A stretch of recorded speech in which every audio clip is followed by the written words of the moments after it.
But we could see Eric Thomas. We could see Chip Barrett and Ferguson. We even could see Kurt Coker. Of course, what Bobby Bowden is hoping for is that McManus will be successful and go all the way. Date back to receive. Number 22 for Auburn is Brent Fullwood. He is playing with a sore knee today. He stands in the middle of the field. I really didn't think we'd see Fullwood today, Bob. Didn't play at all last week against Mississippi and has not practiced all this week. But you can tell the adrenaline is flowing. I think anyone that's close to being ready to play is going to be on the field today. Over on the right wing, you saw number 20, Shan Morris. Here's the kickoff. Marco hits it deep into the end zone. Fullwood wisely elects not to return the ball, and the Auburn Tigers will go on offense. First down 10 from their own 20-yard line as Pat Washington goes onto the field for the Auburn Tigers. In the backfield, the leading candidate for the Heisman Trophy, 815 yards rushing on the year, net rushing yardage, Bo Jackson. Tommy Agee, the great blocker at fullback. Waygand and Gaines are the wideouts, and the H-back playing in the tight end position. Number 87, Ron Middleton. We'll talk about that tight end H-back situation as we go. Wallace Lott, Tamburello, Howard Cyril, the offensive line, and Jeff Parks, the tight end, number 82. He alternates with the H-back. On the first down, it's Bo Jackson. 7 yards to the 27. Let's look at the Seminole defense, and you can see what their job is going to be today, and that is to stop Bo Jackson.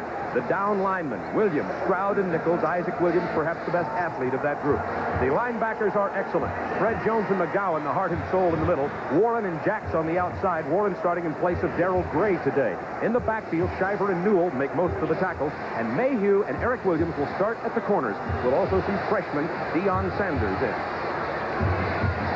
It is second down 3 for the Trojans. And they hand off to the fullback, Agee, who does not get the first down. He gets about a yard and is stopped at the 28-yard line by number 71, nose guard Todd Stroud. Bob, Auburn started first play with an unbalanced line into the sideline. They also, instead of lining up Middleton, the H-back, to the opposite side, away from the tight end, he lined up on the tight end side. There are only two men to the left of the football, ran it into the sideline. So look for a little bit more unbalanced lines from this Auburn football team. Third down 2. Auburn, opening series of the game. Here it is again, Bob, unbalanced line. Pitch, Bo Jackson.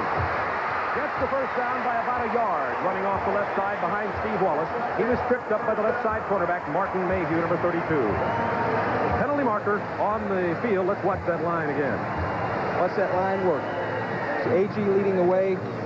Jackson dives for the first down. Yan Cowart, number 53, hustling to get downfield. It's a first down.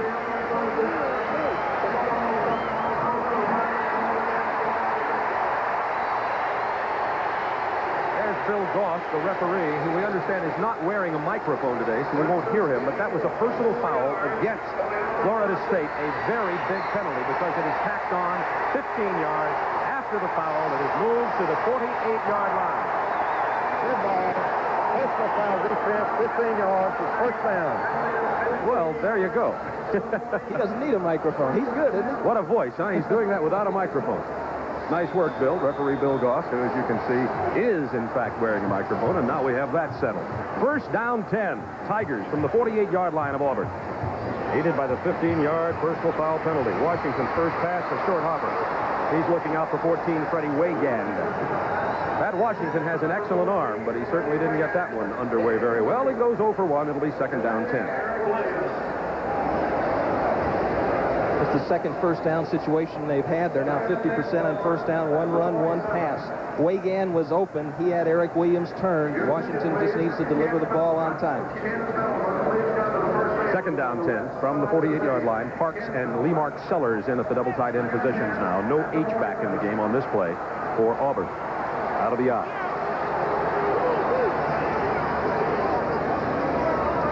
Bo Jackson hit behind the line, breaks tackle, 3 tackles. He's gone. Touchdown Auburn.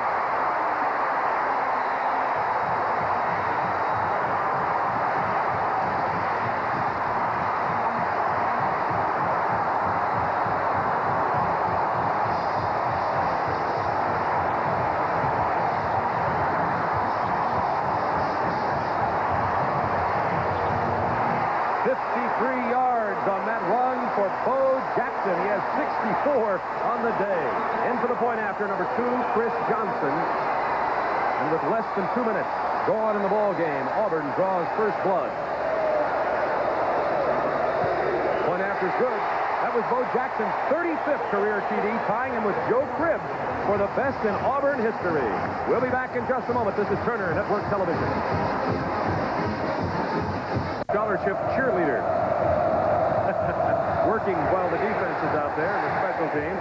20 Ross, 44 Wells are back. In the back of the end zone, Florida State won't run it out. They'll bring it out to the 20-yard line. Scoring drive, 80 yards, 5 plays. The 53-yard TD run by Jackson.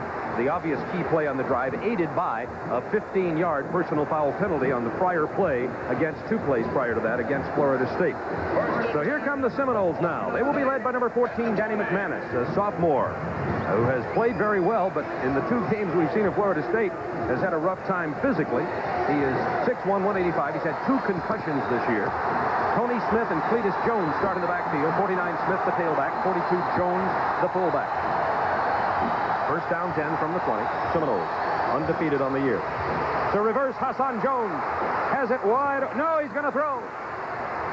It's incomplete. He was looking for number 24, Darren Holloman. Hassan Jones had it wide open for a long run, but obviously the play called was a receiver pass option, and Hassan Jones threw it. The receiver, intended receiver, Holloman, covered very well. There you see the backfield. We've talked about all of them. The offensive line for Florida State, very good. Ionata and Dukes, very strong. Pat Tomberlin at 320 pounds, the right guard. He is a freshman. Lopez playing well also, and Pat Carter, a very good blocker at tight end. Pete Patton will trade off with Pat Carter. Pete Patton in the game right now. He wears number 96. Second down 10. Seminoles. McManus. Tony Smith has some running room. To the 50-yard line. Tony Smith on the right side screen. 74 Rocker with the tackle. 30 yards. This is something you've not seen much from Florida State this year. They've used a quick screen package, but not a slow developing screen like this. Auburn blitzing inside. Smith makes the catch. Now it's just running clean. Good hustle by the downfield receivers like Jamie Dukes hustling to get into this picture. We've got another barn burner on our hands, Bob. This is going to be one of those ones just like the last 2 years.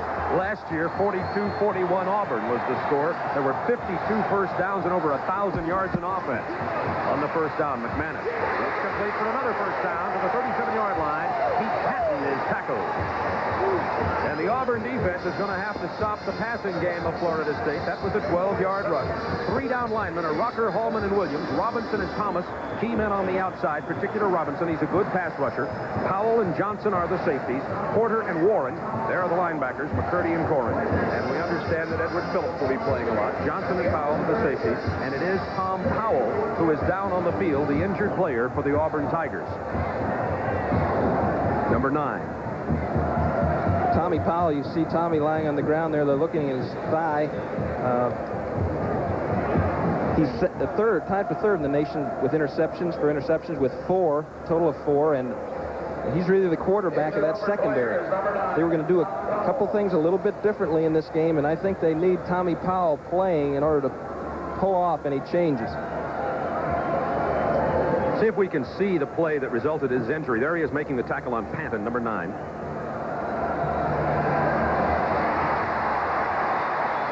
Difficult to see what happened. Good form tackle.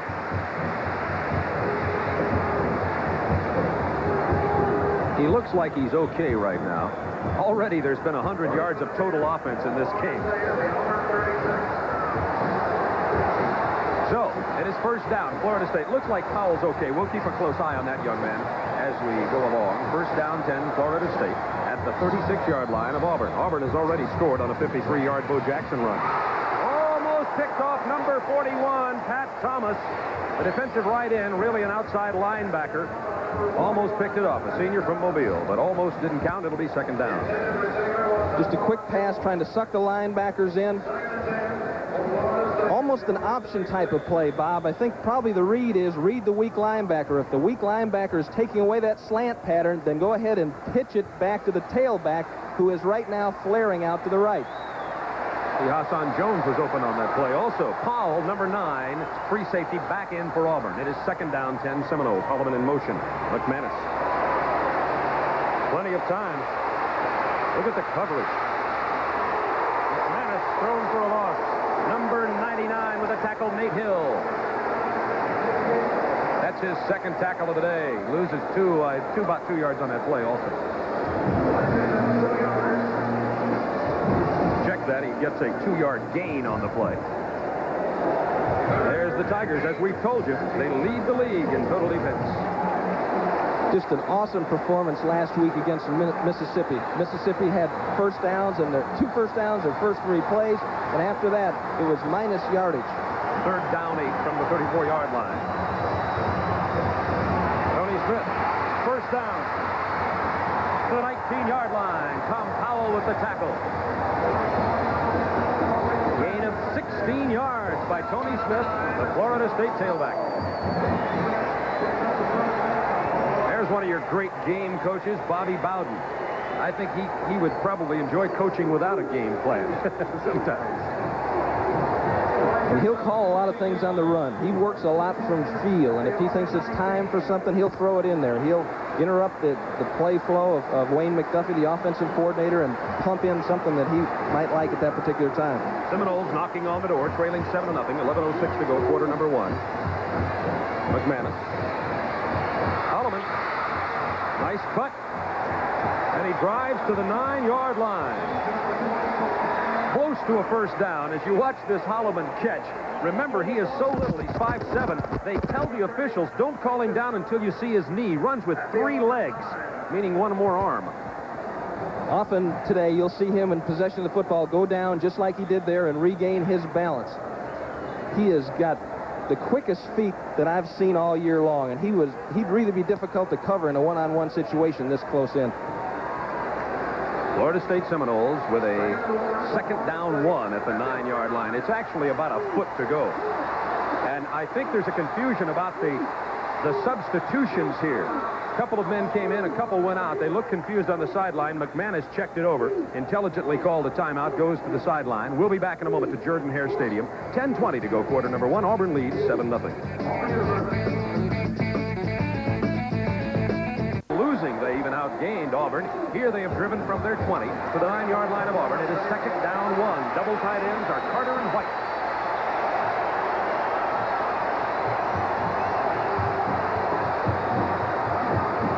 Fullback Cletus Jones, penalty marker down. Jones got the first down.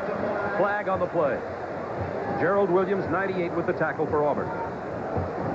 Williams and Thomas make the stop for Auburn. May be against Auburn. Offsides, Tigers. Bob, last week Auburn's defense was terrifically aggressive. They just dominated Mississippi. And I think what's happening here is Bowden's trying to slow down that momentum a little bit. He's taking the ball to the air and slowing down that defensive charge. He's going to get them thinking a little bit more about pass rush, about screen draw. And in that way, I think he's setting them up to run the ball a little bit later in the game. That's the call. Offsides against Auburn. They, of course, take the penalty. It gives them the first down and more yardage. Inside the 5 to the 4. First and goal. First and goal for Florida State. Inside the Auburn 5. 10:13 to go. Quarter number 1. Auburn leads 7-0 on a 53-yard Bo Jackson touchdown run. Seminoles come firing back.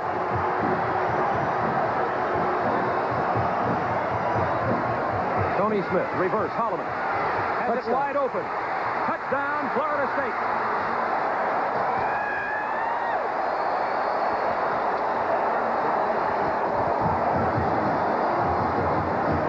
Oh, you gotta love the play calling of Bobby Bowden and his coaches. I'm sure Wayne McDuffie and he spend a lot of time talking these things over. This is a risky call for a coach, because if it doesn't work, you really can look silly. The nice thing about Bowden, I think, especially when he's on the road, he's going to take chances, and he knows that he's got to score touchdowns, got to take advantage of every scoring opportunity he has against this Auburn football team. Eric Smith with a point after attempt. Good. We have a tie ball game. 5 minutes and 6 seconds have elapsed in this game. Both teams have scored 7-7. We got another barn burner on our hands at Jordan-Hare Stadium. This is Turner Network Television. 5 first downs for Florida State, 5 first down opportunities, 3 passes, and 2 reverses. And that's not what I call conservative play calling. How about you, Bob? And no kickoff returns. That one goes into the end zone again. Brent Fullwood just touches it down, and here comes Auburn again as they'll set it up first down 10 at their own 20, and that's where we started when the game began. Well, Pat Dye just spent the last 3 minutes circling the wagons down there with his defense, and he was trying to get a little bit of excitement, a little bit of emotion into them. I think at this point what they need is some poise. Because this game is not all emotion, it's not all aggressive, it's not all upfield. You got to think sometimes. 2 80-yard drives. Both teams started at their 20 and clickety-click down the field. First down, 10 Tigers. Here comes Bo Jackson. Penalty markers down. Jackson gets about 3. Penalty marker was thrown at the line of scrimmage from the defensive backfield. Fred Jones, 55, with a tackle. Bill Goss calls holding against Auburn. I might mention that Florida State and Auburn have just signed a new agreement to continue this series that's developed of recent years into a fiery series. Florida State will be replacing Georgia Tech on the Auburn schedule for many years into the future after next year. And it is a beautiful and natural rivalry. Penalty. Offense, 10 yards. For first down. Auburn is not a poor as football team as the Tennessee score would seem to indicate. They hurt themselves a lot earlier in the game by leaving the ball on the ground, fumbling the ball, but when they went right at Tennessee, they were successful, and I think that's what they're going to try to do today, mixing in a few play passes. First down 20 from the 10, Auburn. Washington perhaps with an audible. Jackson runs left. They got him out there this time, loses 3. Leading tackler, 55, Fred Jones. Right in front of the Seminole cheering section, I might add. There are 10,000 Florida State fans here, 62,000 Tiger fans. Good check off here by Pat Washington. Jackson has a little trouble getting started. Searles is pulling the other way, along with Cowart leading the way, but he tries to overextend and kind of trips, giving Jones time to get underneath and make the play. That's what you want to do with the great back, though. Get him running laterally. Keep him from turning upfield. Good hustle by Florida State's defense. Second down, 22, Auburn. Jackson again, right up the middle, hit behind the line and stopped at the 9-yard line. You see 17 came away with the ball, Eric Williams, but it was after the whistle had sounded, and we will have third down, 21 for Auburn. In a game like this, a running back earns the headlines in the papers. You're not going to see many out in the open 60-yard dashes in a game like this, I don't feel. Most of the running is going to be tough up inside, 4 and 5 yards, and you're going to take several shots each time you touch the football. For most teams, an obvious passing situation, but Auburn's inside their 10, and Auburn has Bo Jackson. Let's see what Washington does. Gives it to number 30, fullback Tommy Agee. He's knocked down at the line of scrimmage. This Seminole defensive unit fired up after holding Auburn. You might, however, blame or credit Auburn with the biggest defensive play, and that was the holding call. Watch this hole open and close here. You see Jeff Lott, number 66, trying to drive out Todd.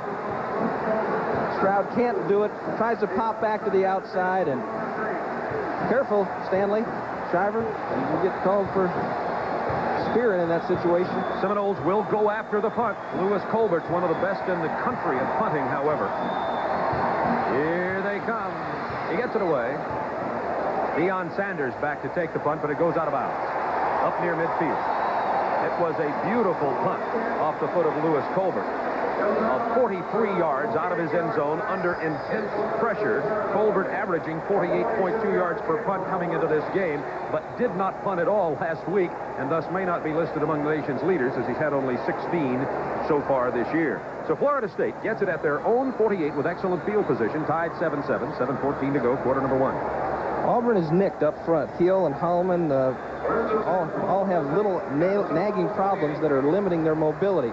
Same with Robinson. You can expect Andre Bruce to get a lot of play for Gerald Robinson today. In the backfield, 42 Jones at fullback, 49 Smith the tailback. This is Tony Smith. Big hole. To the 40-yard line, first down, and inside the 40. 42 Gary Kelly, sophomore from Birmingham, making the stop. Gary Kelly listed as the third-team outside linebacker, mentioning, Tim, about the mix-ups. We'll see some substitutes and quite a few for Auburn defensively. This is the healthiest Florida State has been all year. They've been damaged and players hurt ever since they came to camp in the fall. But right now, everyone is healthy, with the exception of Sammy Smith, who's got a bad ankle, but he wouldn't have been a big factor today.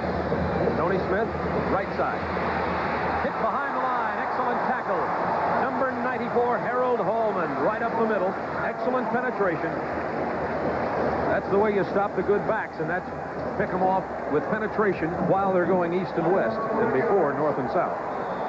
They've shown 3 different reverse looks. Hassan Jones threw the first one. That could have been a run for 20 yards. That last one, they faked the reverse, and the reverse looked like it was there. Auburn needs to talk over their containment when the flow goes away. Second down, 13 Auburn. Victor Floyd in at tailback now. He's number 27. McManus going upstairs, looking deep. Incomplete at the 3-yard line. He was trying to find Hassan Jones. Excellent coverage by number 3, Kevin Porter.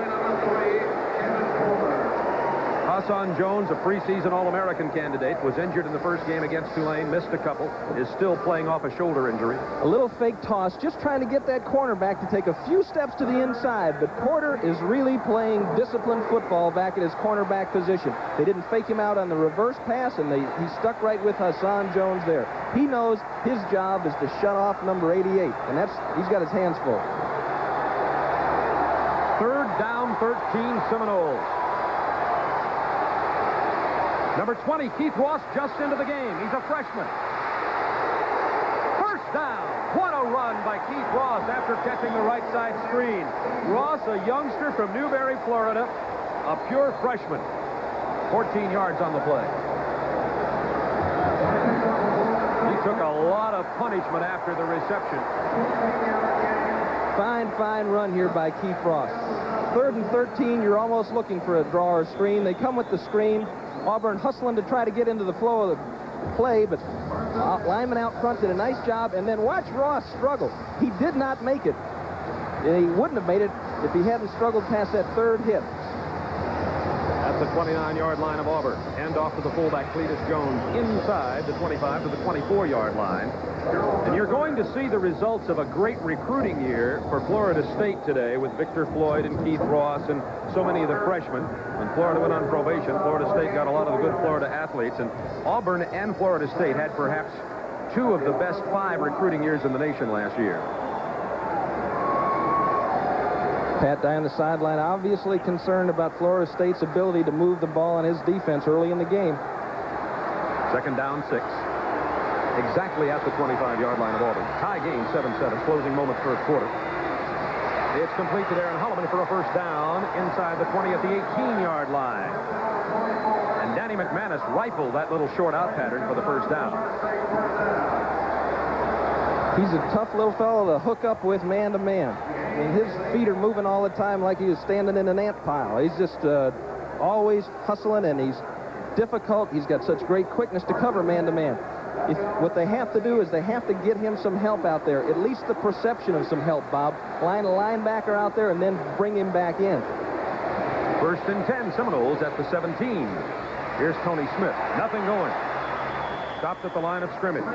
Number 52, Ben McCurdy, one of the tacklers on the play.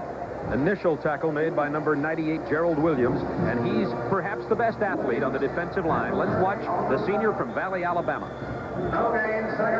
Nice job. He tries to close the hole from the outside, gets knocked off his feet, but continues to scrap and crawl, gets there to make the play. Good hustle, Gerald. Grew up just 15 miles from here. 42 Jones out and 44 Wells in at fullback for the Seminoles on second down 10. Pressure. Screen. Catch by Wells. To the 10-yard line. 2 yards shy of the first down goes Chuck Wells, the sophomore from Jacksonville. 45 Warren, number 9 Powell with the tackles. This is more classic Florida State offense. The quick screen, Bob. Weak side of the formation to the wide side of the field. You run the split end on a slant. If the linebacker doesn't get in and shut it off, dump it right now to the fullback. Good play by Jimmy Warren hanging on there, or Wells could have gone in. Very big conversion play for both sides. Third down 2 at the 10 of Auburn. Tie game 7-7. McManus on the option. Tony Smith. First down by about a yard. Number 3, Porter with the tackle. There's that varied Florida State offense. McManus on the option play that time to tailback Tony Smith, who's having himself a good game. He has 26 yards and 5 carries. They're going to measure for this one. If he makes it, it was a great effort by Smith, but Pat Carter fought his way through and really stuck with the man he was blocking there to give Smith the room to get that first down. Oh, it is so very close. Watch this. If we can get him to move his foot. What do you call it? It's first down.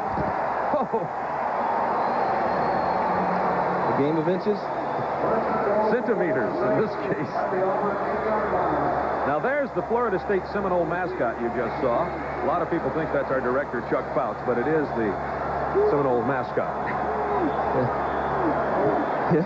Chuck Fouts, did I say? That's okay. Well, there's the last... If you're going to offend him, you might as well go all the way. Of course, Ken Fouts, our director. There's my last time to be on camera. First down and goal from the 8 for Florida State. It's a reverse. It's a fake reverse, Victor Floyd, but Auburn has been going to school, and they stopped the fake reverse, and Victor Floyd goes down at the line of scrimmage. Number 9, Tom Powell from Greenville, Alabama, with the tackle. At that time, Tommy Powell lined up in a bump-and-run position against Darren Holloman, a wide receiver. Tommy Powell is usually a free safety. Warren coming back into the football game. Powell coming out. Actually, a loss of yardage on the play. They move it back about a half a yard. Now it's Tony Smith and Keith Ross in the backfield. Ross incomplete. Good pressure by Auburn. 2:34 to go, first quarter. There's the freshman, Keith Ross. It's tied at 7. Seminoles knocking on the door again. If you're FSU in this situation, what you want to do is you want to isolate Holloman and Hassan Jones and just let them work man-to-man. Pick a side and let them take on the cornerbacks man-to-man. Florida State, 3 out of 3 on third down conversions. Oh, my, this is a big one. Third and goal from the 8. And let's watch them.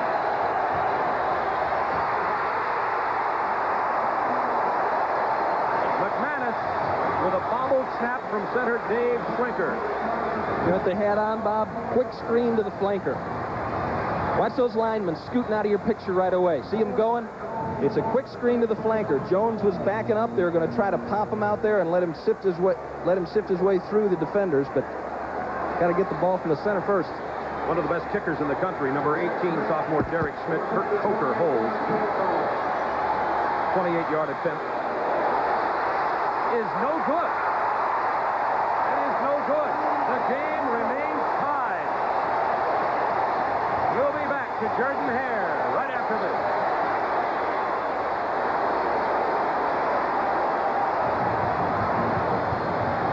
That's kind of what happened on that particular series of plays. Florida State lost a play, really, with that reverse. Bobby Bowden may have gone to that reverse well once too often. As you said, Tim, if it works, he's a hero, and if it doesn't, guys like you and I can say, maybe he went to the well once too often. On first down, Auburn, Pat Washington, under pressure, dumps it out incomplete. It'll be second down 10. And look at that one. A good one happening at Gainesville, Tennessee. And Florida tied in the second quarter. We'll be seeing Tennessee, Alabama on many of these TNT stations next week in Birmingham. Florida State defensively, Mickey Andrews chose a safety blitz. They were in man-to-man coverage on the outside, even bump and run down here.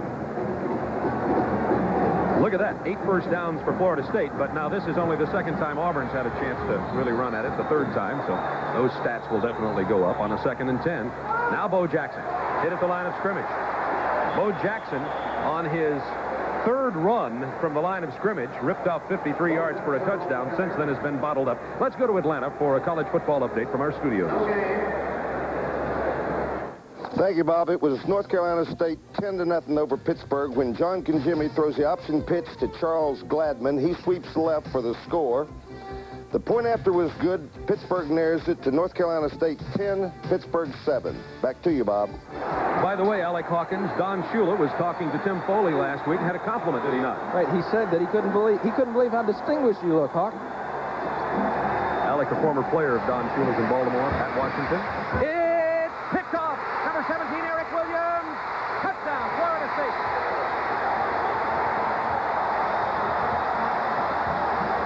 Oh, my. 19-yard return intended for 82 Jeff Hart. Williams picks it off and takes it into pay dirt.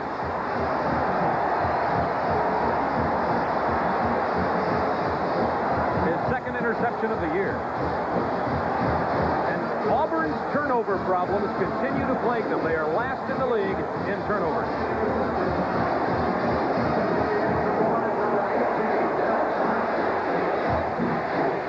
Point after is good. We're going to see this in a moment. Pat Washington sets up.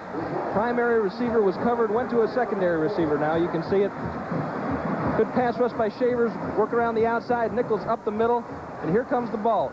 Nice reaction on the ball by Eric Williams, who made a big interception in the Kansas game as it wound down to preserve a victory.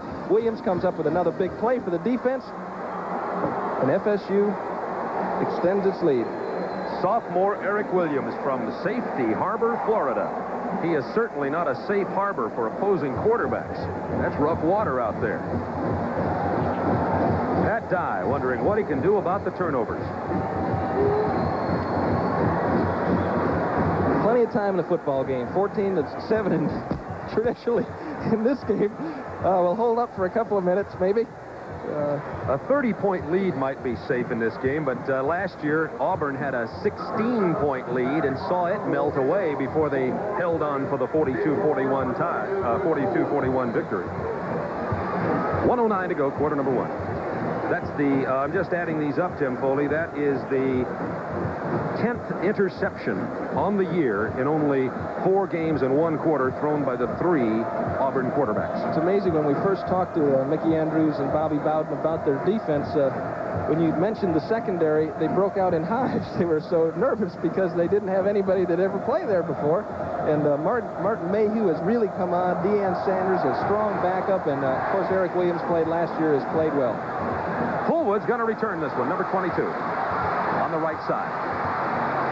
To the 20-yard line goes Brent Fullwood, where Auburn now trailing in the game, 14-7. Funny game, football. Auburn puts together a very good drive, stalls at the 10, at the 11, misses a 28-yard field goal attempt, Florida State, I should say. Then they come right back and get the touchdown, where you would least expect it on an interception. There's a young man under pressure. 3 quarterbacks here at Auburn, Washington, Berger, Walden, all have started during the year. Washington tabbed to start the last 2 games, and now he's thrown his 4th interception of the season.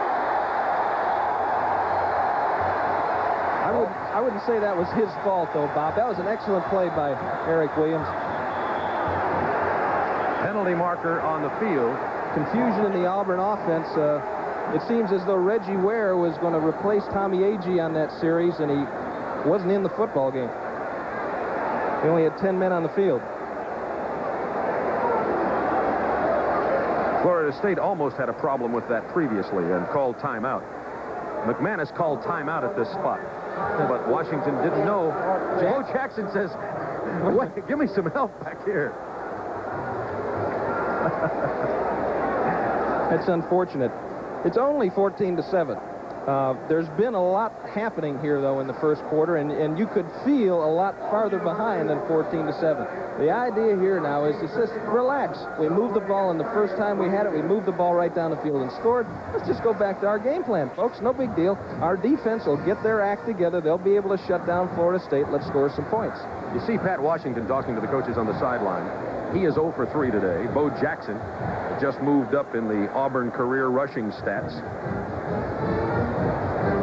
Past Joe Cribbs to number 2 behind James Brooks. Oh, what running backs they've had here. 2 great coaches going after each other today. Bobby Bowden is 11th on the winningest active coaches list, and Pat Dye is number 13. So they're both fine coaches. Dye has got an accelerated success program going here at Auburn since he arrived in 1981. Bo Jackson on the first down. About 8 yards. Bo Jackson on student body left. Bo Jackson with 69 yards on the day now.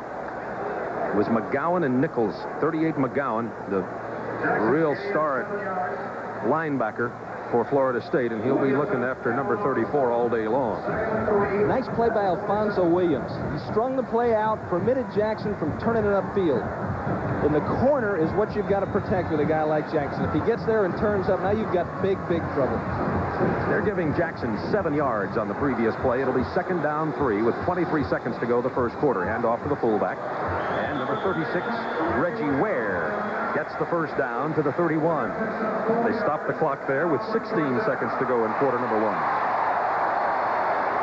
The fullback position has really been overlooked as an offensive weapon on this Auburn team, but gee whiz, AG has averaged over 5 yards a carry, and Reggie Ware, he's a kind of a running mountain. He's 6'3", 245 pounds. They say he runs a 4.6, and I wouldn't volunteer to get in his way. I don't know about you. Auburn has the guns. They have the weapons. The idea is to get them pointed at the enemy. And that's the end of the first quarter. Bo Jackson finishes the first quarter with 68 yards and one 53-yard touchdown run, but Florida State leads 14-7. This is Turner Network Television. Getting ready to do some work over there? In Moscow, the Soviet Union, for a week as we prepare for the Goodwill telecast on many of these TNT stations next summer. It is good to be at Auburn, Alabama this Saturday afternoon. Bo Jackson. Flag on the play. Jackson down at the 34.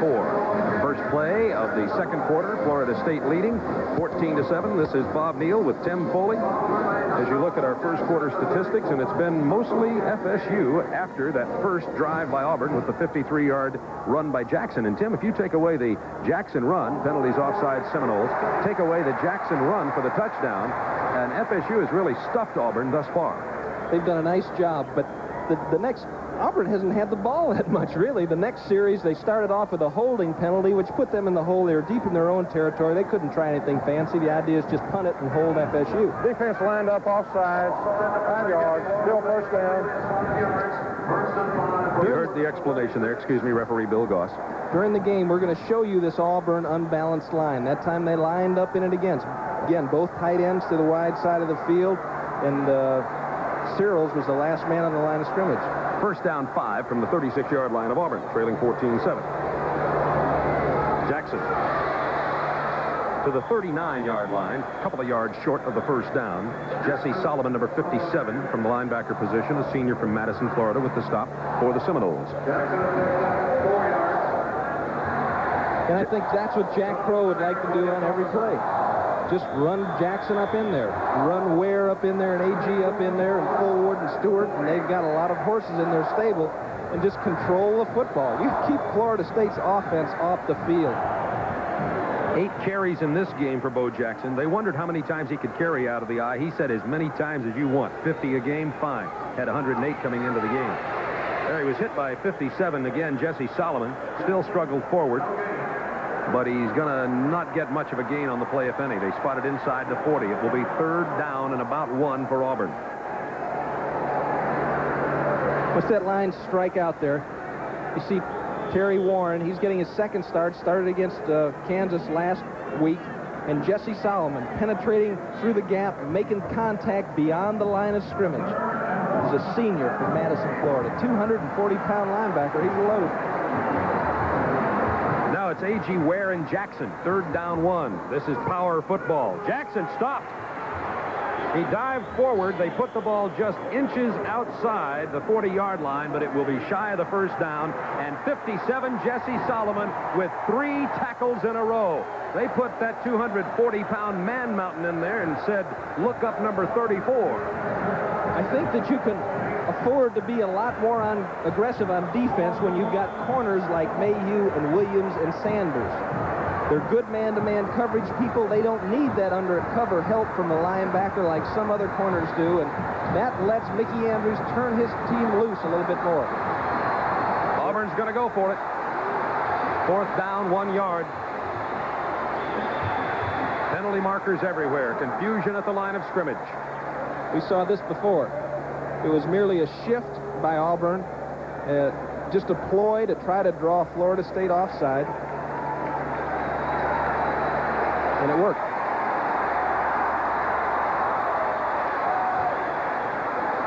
Here's Bill Goss, illegal procedure, Florida State. And the trick worked, Tim.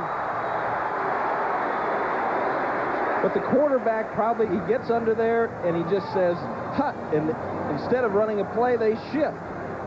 And you have to be an awful disciplined defensive lineman not to move when you see feet moving on the other side of the line. On the defense, contact before the snap is a first down. We saw Alabama do the same thing against Vanderbilt. It didn't work for them, but it certainly worked for Auburn.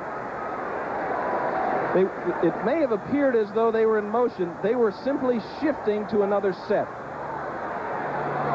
First down, 10, Auburn from the 45. Here's Brent Fullwood. He's wide open to the 31-yard line. Greg Newell with the tackle. Jackson out. Fullwood is playing on a sore knees in there. And Fullwood averages nearly 9 yards a carry. He can scat it. That's a 25-yard romp right there. I'm not sure the Florida State coaches like to see Jackson out of the football game. I think they're just as afraid of Brent Fullwood as they are of Bo Jackson. When you talk to Jim Gladden and Mickey Andrews, they really respect that young man's ability and his intensity. Came into the Tennessee game when it was all over and just kept sticking it on up in there. 11:58 to go, second quarter. Florida State 14, Auburn 7. Tigers on the move. Fullwood to the 29 and hit hard. Initial hit by 55 Jones. Fullwood's the junior from St. Cloud, Florida. He has 26 yards and 2 carries. Jackson, by the way, on the day, 10 carries, 74 yards. Pat Dye picking up a gray hair every now and then. And if you're in this business, it's impossible not to. You know, it's much more fun rebuilding a program than it is trying to hang on to a #1 rating. A lot more pressure.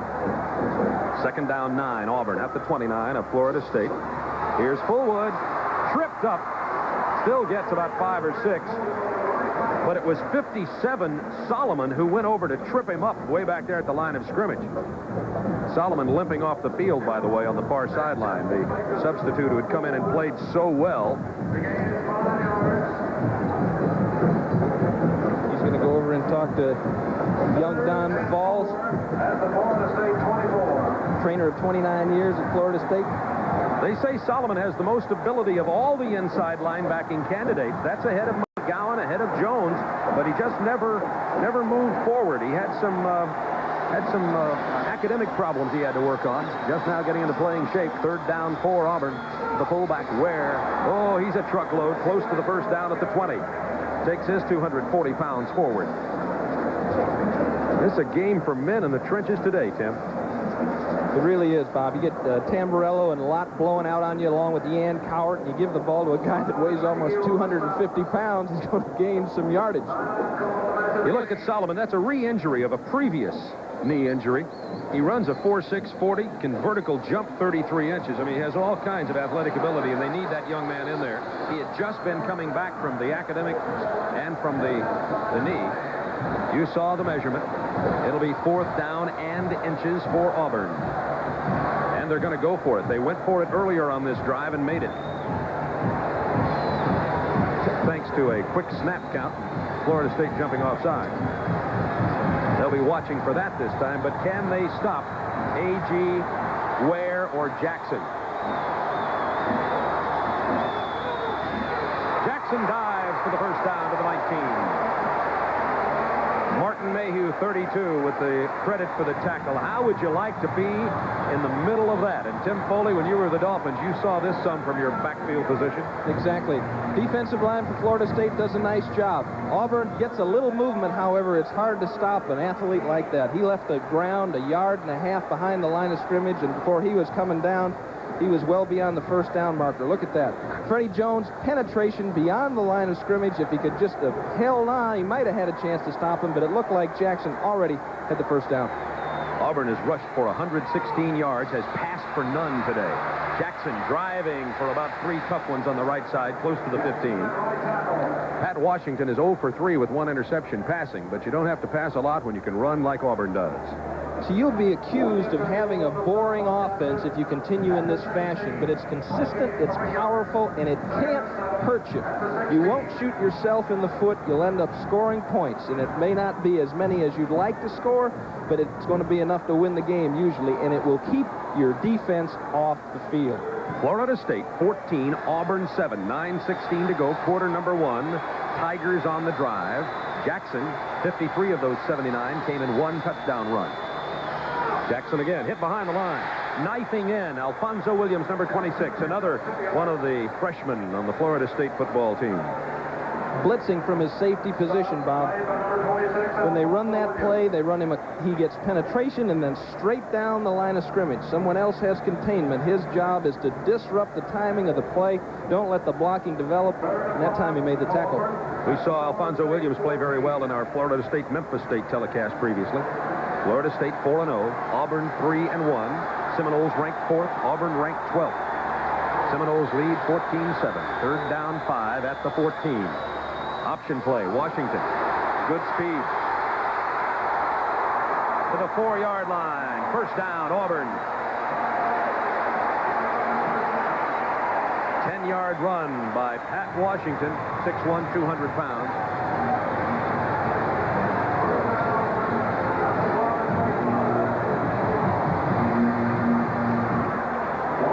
Auburn has obviously solved something in their ability to move the ball. The last 3 drives they couldn't. This time they can.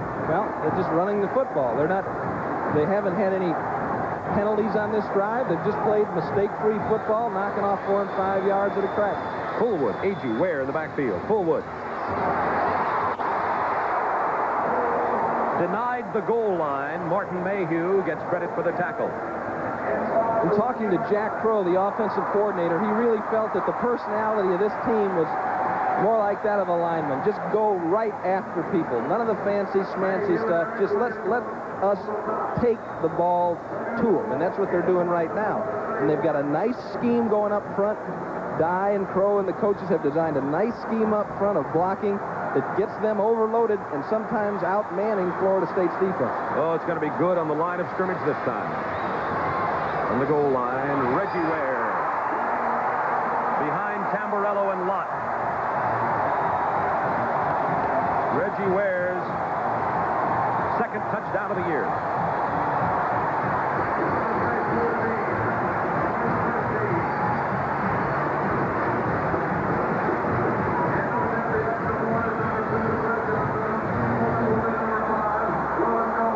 After attempt by number 2, Chris Johnson, freshman from Spanish Fort, Alabama.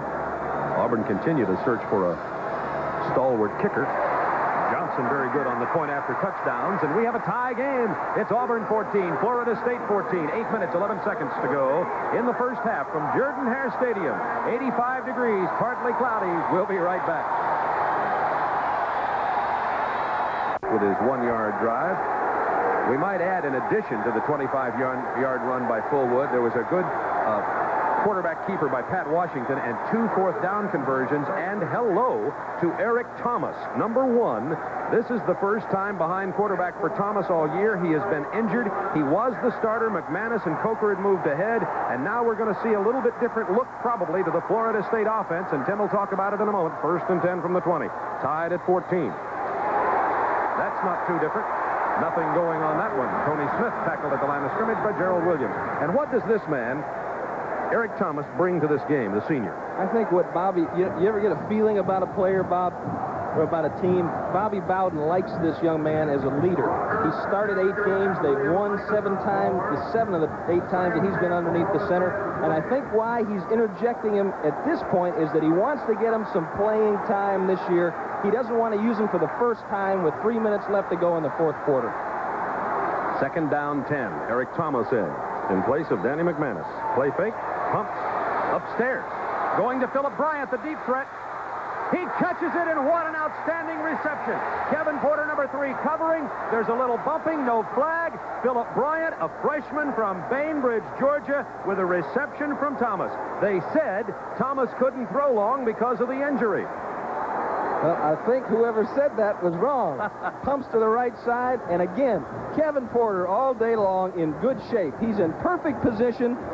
The ball is thrown to the outside over his outside shoulder. There's a little bit of bumping going on there. Good concentration on the ball by Bryant. Makes the catch. Caught a 68-yarder to ignite Florida State in its comeback against Kansas last year, and just a nice job of keeping his eye on the ball.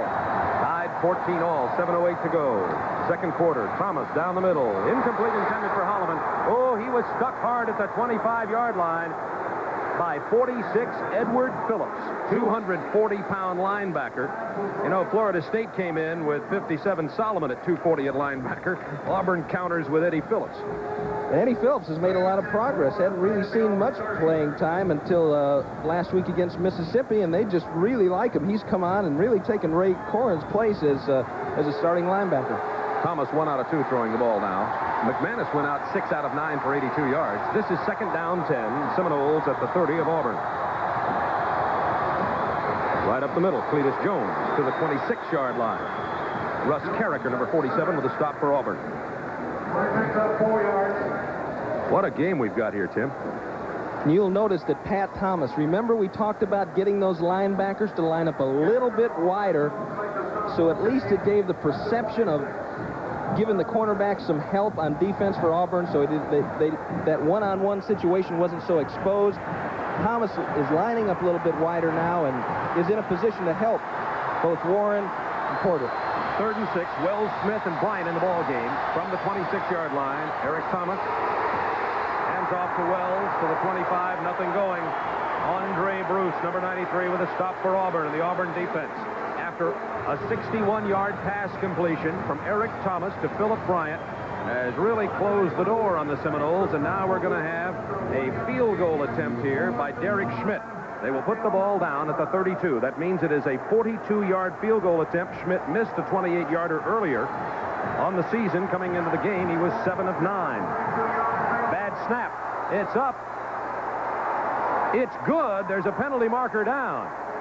Great job by Kirk Coker on handling the bad snap, and a good follow-through by Schmidt. But hold it here. Let's see what the penalty is.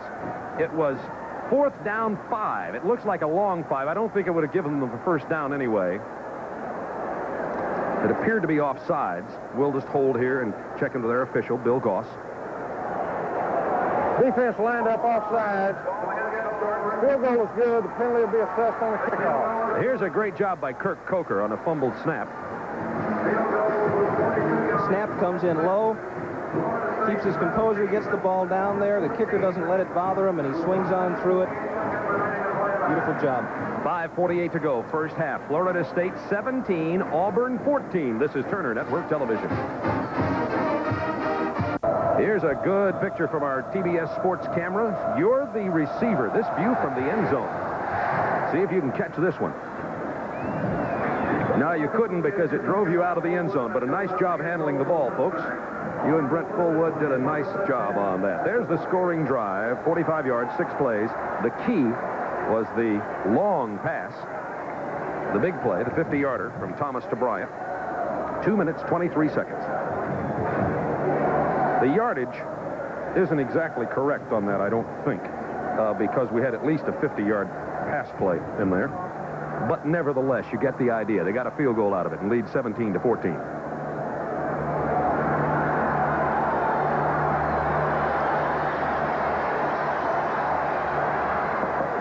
Auburn, Sellers 84, Reeves 86 in at tight end. And Bo Jackson on the right side across the 25 to the 26. No half-speed steps on defense for Florida State. Every time that man touches the football, or Brent Fullwood for that matter, could be a score. So you've got to continue to hustle, maintain your lanes of pursuit, and get to the football. You know, and it's against, when you have a running back like that, a reverse is not a bad idea because teams are so concentrating so much on pursuing to the football and getting there that sometimes they'll forget their reverse responsibilities. Second down for Auburn from the 26. Knocked out of bounds at the 29-yard line. Bo Jackson hit by number 40, Greg Newell. Newell still, I'm sure, in his mind, making up for what you'd have to frankly call a missed tackle on that 53-yard touchdown run by Bo Jackson early in the game. That was enough for a first down. They move it out to the 31-yard line. Exactly 5 minutes to go in the first half. When you've got a running back like Jackson, you also, when you get a shot, you like to try to put some leather on him and really put a hurt on him, and many times you'll miss a tackle in that fashion. The idea is grab a hold, get him on the ground, let the second and third man coming in punish him, try to tear the ball out. And here's Brent Fullwood in place of Jackson, number 22. Not going to go this time, though. The toss is complete over on the right side, left side, to Trey Gaines, number 19. And he's out of bounds at the 36-yard line. That is the first pass completion of the day for Pat Washington and Auburn. By the way, Fred Jones for Florida State, number 55, is out with a sprained knee for Florida State. Let's check on who's in there for him. We have McGowan at one of the linebacker positions, and we'll check the other one. This is a critical position for Florida State.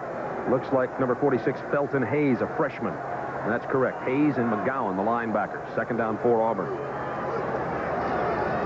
Washington. Here it comes to 14, Freddie Waygan. He's got nothing but green grass. And number 40, Newell gets the block.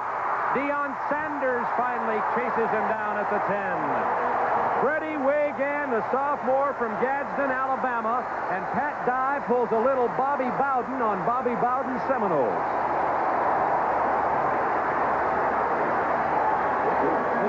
I think they're listening to the broadcast here, but we just got through talking about reverses, and here it comes. They're on play action back into the sideline, and here comes Waygan to the wide side. He's tooling down the sidelines here, and now he throttles back. He's waiting for the lineman to catch up. Jeff Lott shows up. He gets the sideline. If it's not for an excellent effort by Deion Sanders, he's got 6. To the 9-yard line, a run of 55 yards. First down goal, Auburn.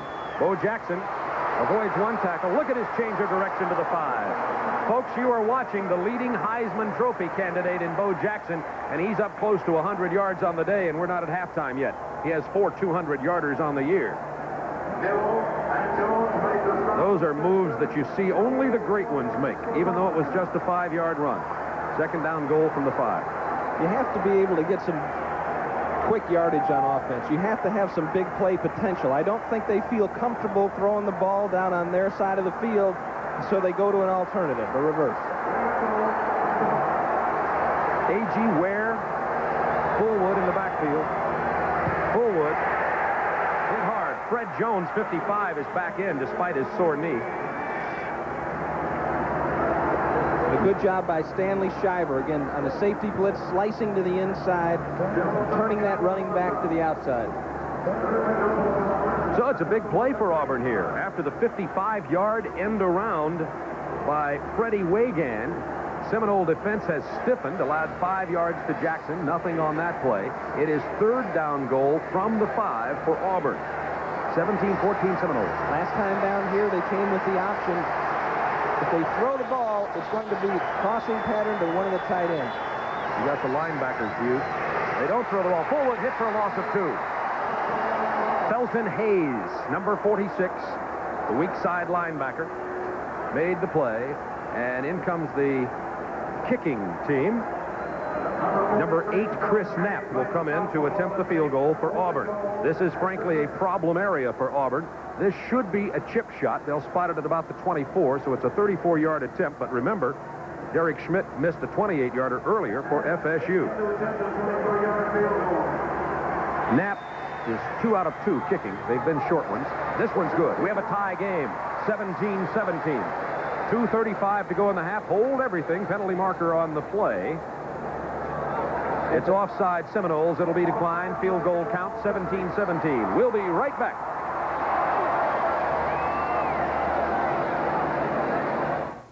And it is 17-17. 74 yards for the Tigers. 3:13. 23-yard field goal by Knapp. But the key play was the 55-yard end around by the young sophomore split end Freddie Waygan that took it down to the 10-yard line. Seminoles stiffened on defense there, though, and we have an excellent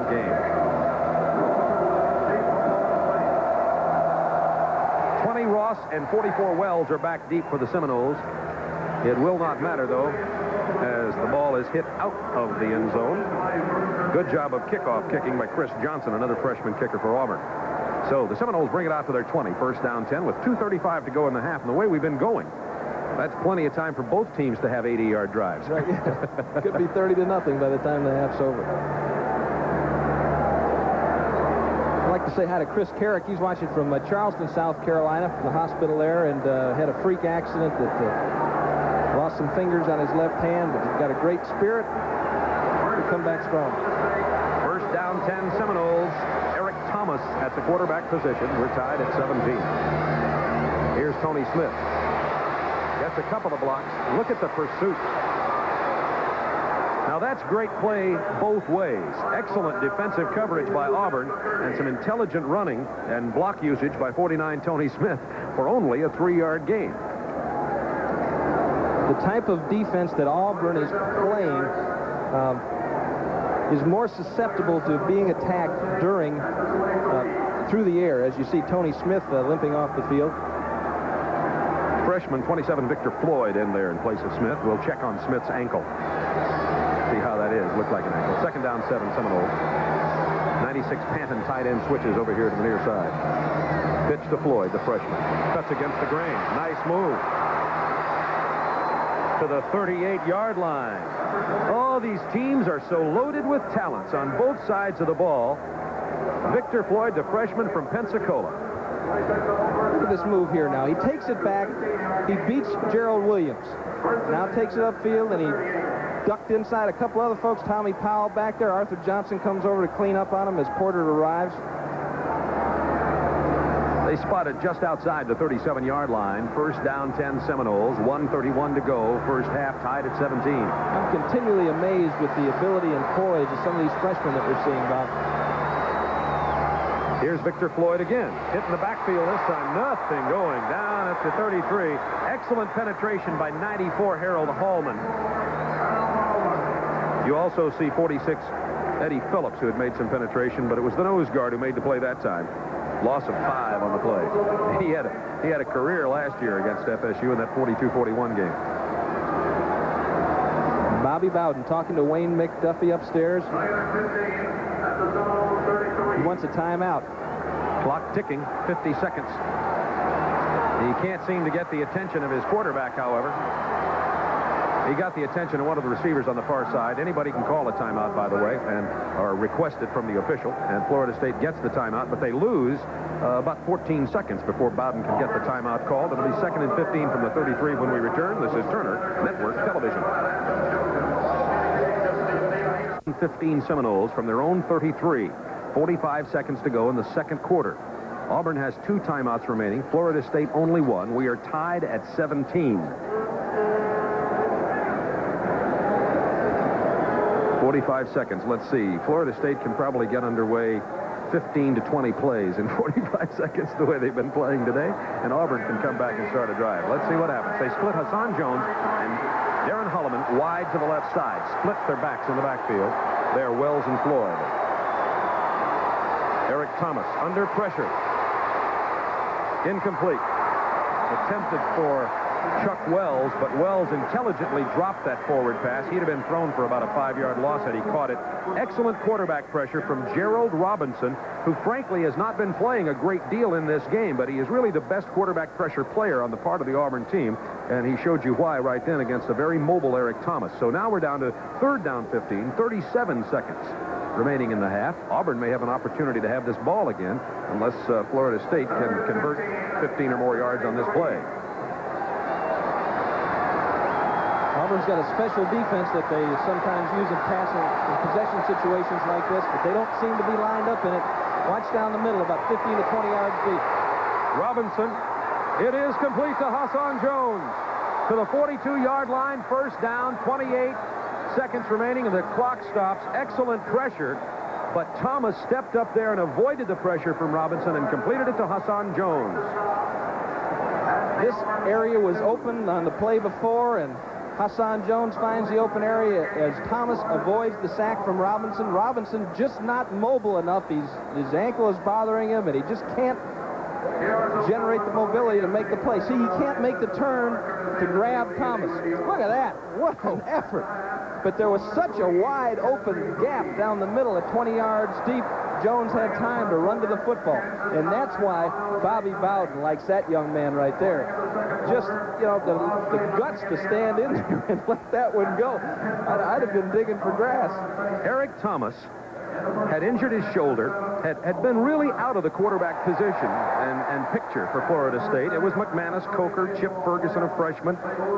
He was even moved to wide receiver because he's such a good athlete and because Bowden feels that his presence on the offensive team is so important.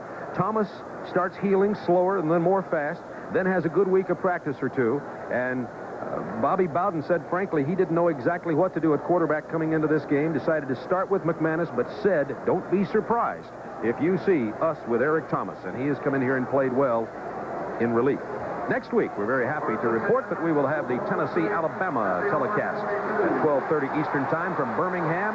Tennessee playing Florida. They were tied 0-0 last we heard. Alabama playing Penn State later today. 28 seconds to go in this half, first half. 1st and 10, Seminoles from the 42. Thomas with a lot of time. Hit from behind. Just as I said it, here comes Andre Bruce. Thomas was winding up, looking deep for Jones, who was deep and open a little bit, but too much time required, and Eric Thomas was really slammed from behind. Thomas looking downfield. He's going to the outside. The receivers are breaking in. Now back out to the corner as he releases the ball. Didn't have enough time to get it off. Good pass rush by the Auburn front. But, Bob, I'm telling you, that area is still open down the middle. Unless Auburn goes to that defense where they let Tommy Powell sit in that slot. On the 42-yard line of Auburn, 22 seconds remaining in the half. Florida State has no timeouts remaining. Look at those passing statistics. 30 Holloman and 27 Floyd in the backfield. Play fake. Wide open, Bryant. Down to the 23-yard. The sticks to move. Remember, Florida State with no timeouts. It is tied 17-17. 13 seconds to go until halftime. Play was called in the previous huddle. Everybody lining up. Clock has not started yet. Now it starts. 12, 11, and ticking. Thomas throws it out of bounds to stop the clock with 8 seconds to go. This is definitely field goal range for Florida State. There are 8 seconds remaining in the half, and I believe Bobby Bowden is deciding to send Derek Schmidt in. Derek Schmidt hit a field goal earlier of 42 yards, but missed a 28-yarder. This one will be exactly 40 yards. It's not worth the risk of running another play. The odds of you scoring a touchdown on it are extremely minimal. End zone view. He missed this one by a country mile. I don't know what happened there. Schmidt having a rough day. He's only 1 out of 3, and Auburn denies Florida State any points as we're down to 4 seconds to go in the half, and it'll be Auburn football for one play. Don't know what happened. Let's see. Just missed it, folks.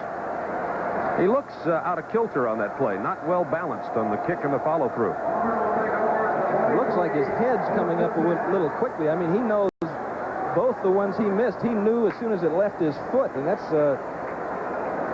usually when you miss, you don't know till you look up, right, Bobby?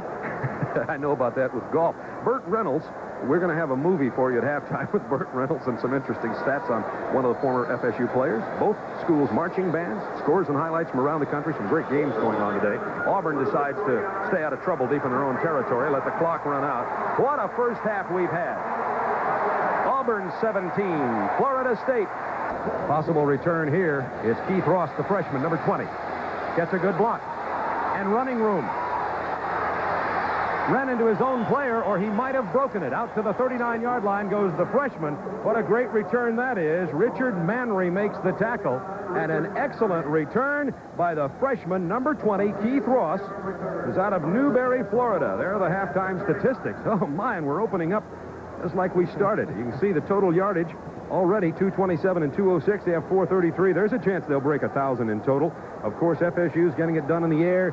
Auburn getting it done on the ground. 95 yards of the rushing yardage has come from Bo Jackson of Auburn. 1st and 10 Seminoles way out here to their 39-yard line. Fullback Cletus Jones, penalty markers down on the first play from the line of scrimmage.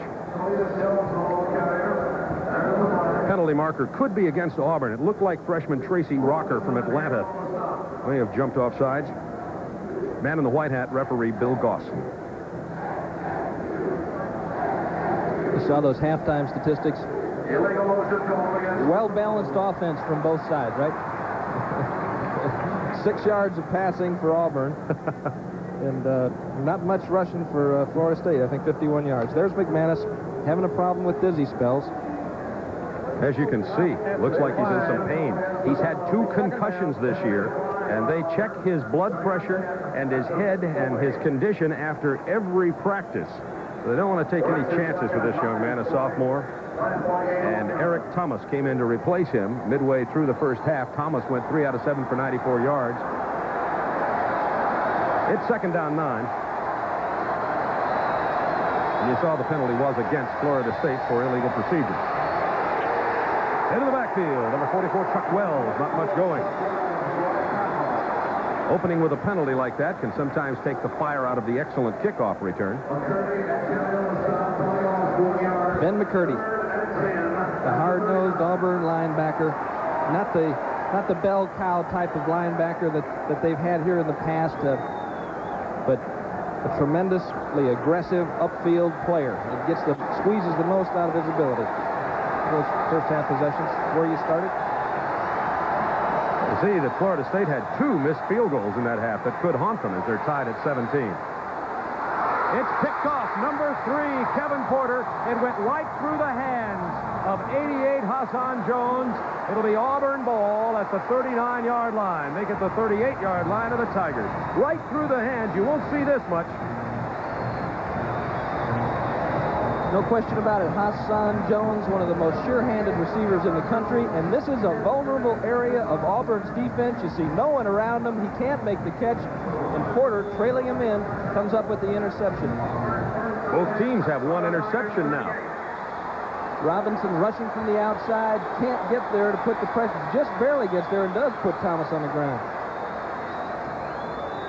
Here's Bo Jackson hit in the backfield. This time he cannot break the tackle, no gain. Garth Jacks with the tackle, number 84. Bo Jackson with 95 yards in the first half. He has 4 200-yard games this year. It's going to be tough getting 105 or more here in the second half against Florida State. We'll see what that Heisman candidate can do. The tip ball down the middle can always hurt you because you've got that defense in depth there, whereas if he'd have missed it on the sidelines, Bob, wouldn't have amounted to anything. Second down, a little more than 10, actually, from the 38-yard line. Jackson again. This time a yard or 2, still shy of the 40. Tackled by 71, Todd Stroud. So it's Jackson to the right, Jackson up the middle for the first couple of plays here. And you're going to see that happen a lot with this I-formation Auburn offense. But remember that it only takes a couple of those to break, and with Bo Jackson, it can happen. No question about it. Very warm day in Auburn, 85 degrees at kickoff. Sun poking through partly cloudy skies. 72,169, packed house. About 10,000 folks up from Tallahassee on 3rd down 8. Pat Washington. It's complete. Close to the first down. They may not have get it. It's Lawyer Tillman, a freshman who made the reception.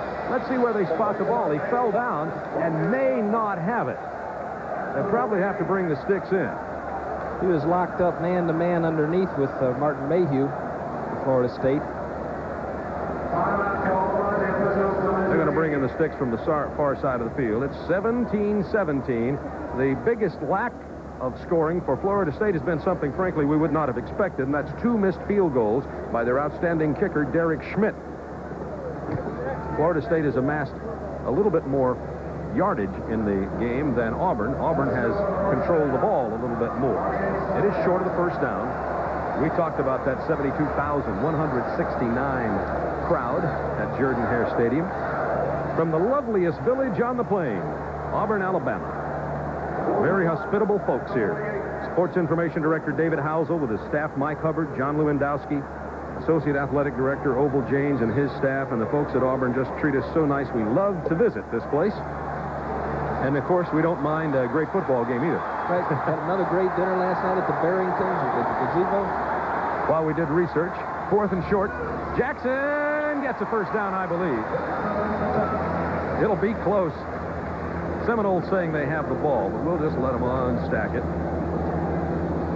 It's tough to stop Auburn when they go into that power formation with A.G. Ware and Bo Jackson, that great offensive line, to keep them from getting about a foot is virtually impossible. But just to show you what type of game this is and how valuable each coach views a possession, you don't usually go for it in the first possession of the second half with the score tied on your side of the 50-yard line. That's not a normal call, but I'm sure that Pat felt like he needs to make some things happen and tries to do it with Bo Jackson. First down.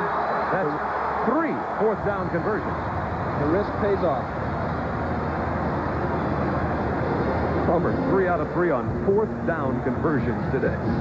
Oh my.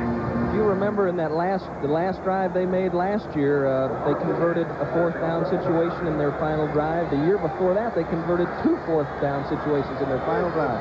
11:43 to go, third quarter. Washington to throw. Has time. Has a man, too. It's complete for 14, Freddie Wagan, down to the 28-yard line. Auburn putting the ball in the air. Now Washington 3 out of 6 on the day. He went 0 for 3. At one point in the midway of the second quarter, Auburn had not gained a yard in the air, but they're changing that now. He curls, and watch, you'll see the free safety, Greg Newell, drifting over there, lost total contact with the football, could have made an interception. I think Mayhew expecting help on the inside. Wagan makes the reception. Nice throw by Pat Washington. It's first down, 10, Auburn at the 28-yard line of Florida State, tied 17-17. First third of the third quarter. Not much that time. So about the 26-yard line goes fullback Tommy Agee. Fred Jones, 55, with his 6th tackle of the day. You know, Bob, if Auburn starts to mix in that play pass, Florida State's going to have a lot of trouble on defense. They're having trouble enough stopping him when they're not throwing the ball, when they know they're going to run. And if they can effectively mix in that play pass, that's just going to be a big headache for Mickey Andrews. Second down 8 at the 26-yard line. Here's the pure classic I formation. Washington throwing out of it. It is complete to the 18-yard line. Close to a first down. That is Trey Gaines, the flanker, number 19, with a reception. Covered by Deion Sanders, the freshman quarterback for the Seminoles. Nice throw here by Washington. Puts it right on the money because Deion Sanders is right in Gaines' back pocket. They're bringing in the sticks again. They're always close, it seems. Gaines is another one of those athletes that isn't really gifted, but has a tremendous amount of desire and courage and intensity. You know, he's from Cairo, Georgia. Trey Gaines, you see the mark there, first down. Trey Gaines grew up as a big Florida State University fan. And watched the Seminoles all during his childhood, was recruited here to Auburn, and he always gets pumped playing against the Seminoles now. And Stan Shiver, a safety from Tifton, Florida State's a cousin of his, so it's a real family, local, backyard ball game for the man who just caught that pass, Trey Gaines. It's first down, 10, Auburn. They're at the 17 of Florida State. Here's number 30, number 30, Tommy Agee, to the 11. Jones and Newell combining on the stop for Florida State. These two teams are playing pure football based on Auburn running it and Florida State throwing it, Tim. That's correct. And I've just really always been impressed by Agee as Pat Dye looks on. He's going to be a fullback in the pros, I think, a lot like Andre Franklin. Blocked a lot. They talked a lot about the tailback at Nebraska, but when he gets the chance to carry it, he always produces. So, Brett Fullwood. What a run to the 1-yard line. Brett Fullwood goes 10 yards with superb effort.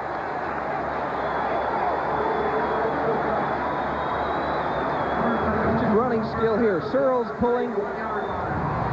Gets a couple of blocks, but now Fullwood's taking it on. Newell misses again. They try to drag him down from behind, but look at that drive and enthusiasm.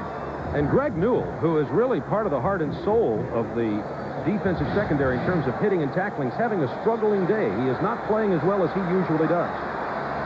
He's not wrapping up after he makes contact, Bob. First and goal. Fullwood flags down. Fullwood scores. Touchdown. Penalty marker on the play.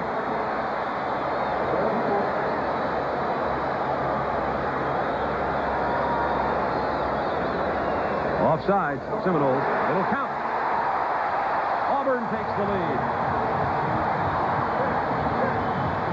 Auburn was up front 7-0. Then it was 7-7.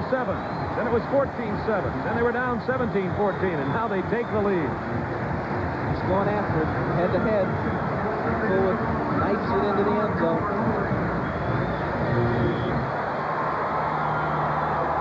We have 9:44 to go in the third quarter for Brent Fullwood. That was his third touchdown of the year. Number 2, Chris Johnson, in for the point-after touchdown attempt. It's good. Auburn 24, Florida State 17. 9:44 remaining in the third quarter.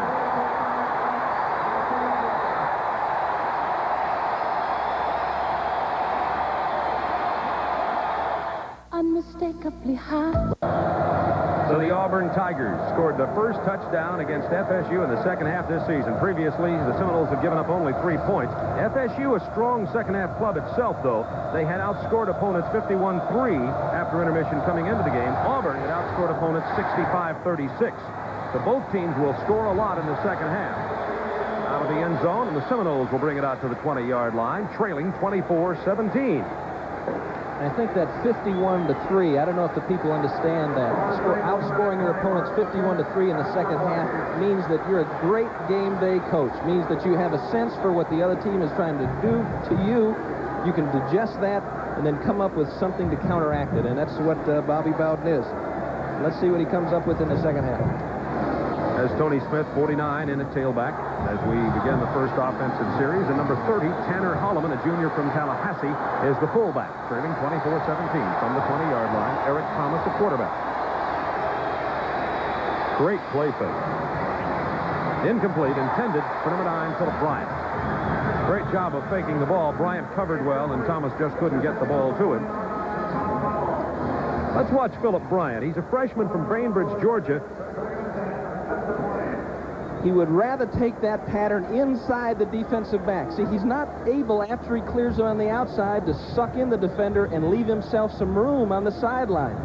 You'd rather run that pattern to the inside of the jam, then come back outside. It leaves yourself some room to manipulate on the sideline. Thomas really had no place to go with it. Second down 10 from the 20. Midway through the third quarter. Over the middle. Almost picked off. Eric Thomas having himself a real problem day. 3 out of 10, 1 interception. And remember, he has not played quarterback in live football action all year long due to the injury. He came in place of Danny McManus with dizzy spells. Almost threw it away that time. Now, Bobby Bowden, as someone said the other day, needs, instead of a bench for quarterbacks, a bullpen. Because Bobby Bowden is not afraid, like Sparky Anderson, to go in there and pull out a pitcher who's having a tough day. So we could see another guy back in there. Chip Ferguson bailed him out against Kansas. On third down 10, Thomas. A lot of time. Incomplete. Short hopped it. Incomplete. Couldn't deliver the ball. Remember, this young man has had a sore shoulder all year. He's now 3 out of 11. With Florida State behind 24-17, you can bet they'll pass. They like to pass the ball more than run it anyway. And this is the first time today that Florida State has had to punt the ball. Lewis Berry comes in, averaging 39 and change per punt. And Trey Gaines will go back to take the punt reception at his own 35-yard line, number 19. High snap. Good punt. Good hang time. Gaines has a little room.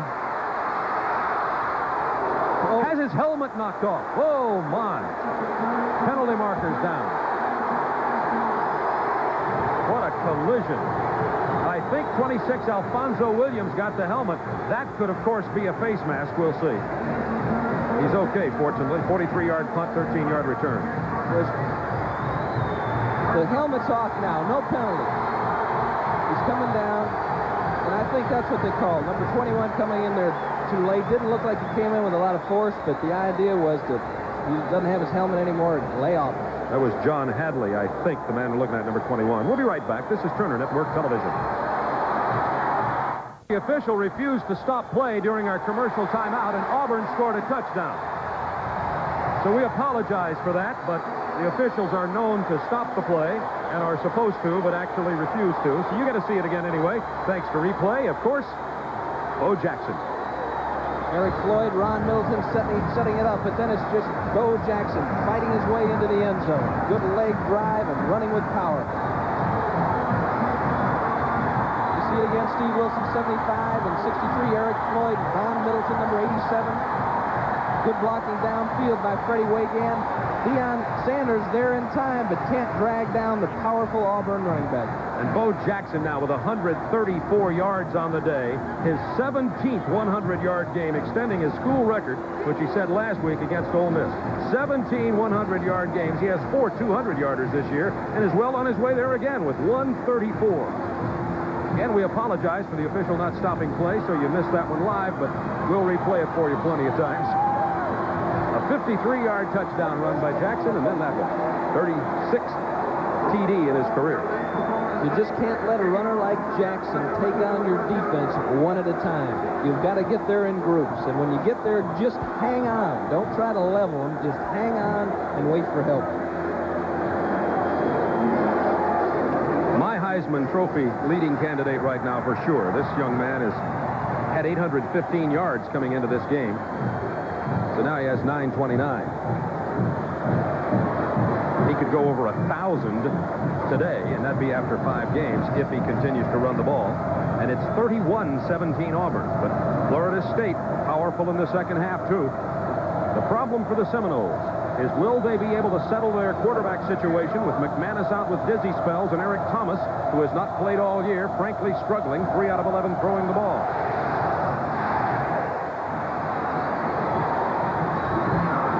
Return on this one. And Chris Johnson from Spanish Fort, Alabama, number 2, the kicker on kickoffs for Auburn, does a great job getting the ball into the end zone.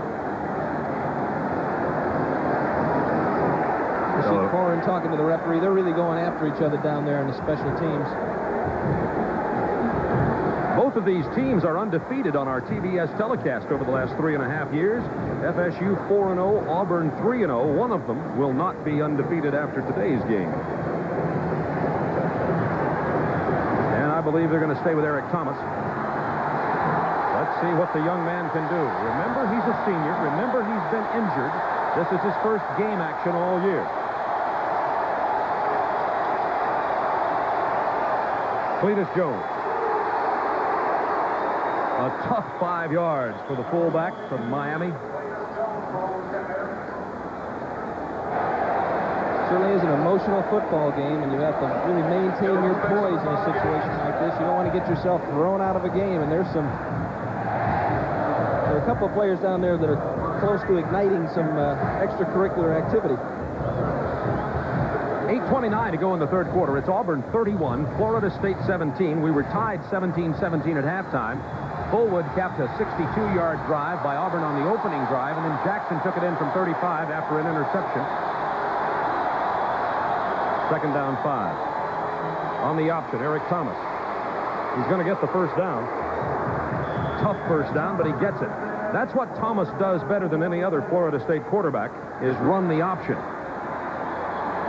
Out to the 32-yard line. And that's a very valuable aspect of an offense to have, because you can threaten the corner. A team can't worry as much about your receivers when they're concerned about supporting the option. And that's something that's a problem for every defensive coordinator in the country. But I still believe that the Auburn defense is vulnerable in the middle in that 15-yard area. It was open the last time. Hassan Jones didn't take it inside, though. He just curled up. On a first down 10 from the 32-yard line. Tony Smith. Reverse. Darren Holloman needs a block. Good cut, but he goes down. Very little gain. Gerald Williams will get credit for the tackle, number 98 for Auburn. Holloman tried to stretch it outside and had to cut it back, Tim. That's where they got it. Kelly was there. Williams was there. I'm sure that's something they drew up on the board and talked about a lot at halftime because they were hurt on a couple of reverses and a couple of fake reverses. If they'd have handed the ball off to the man coming around, would have been big gainers, too. So that door, I think, has probably been shut.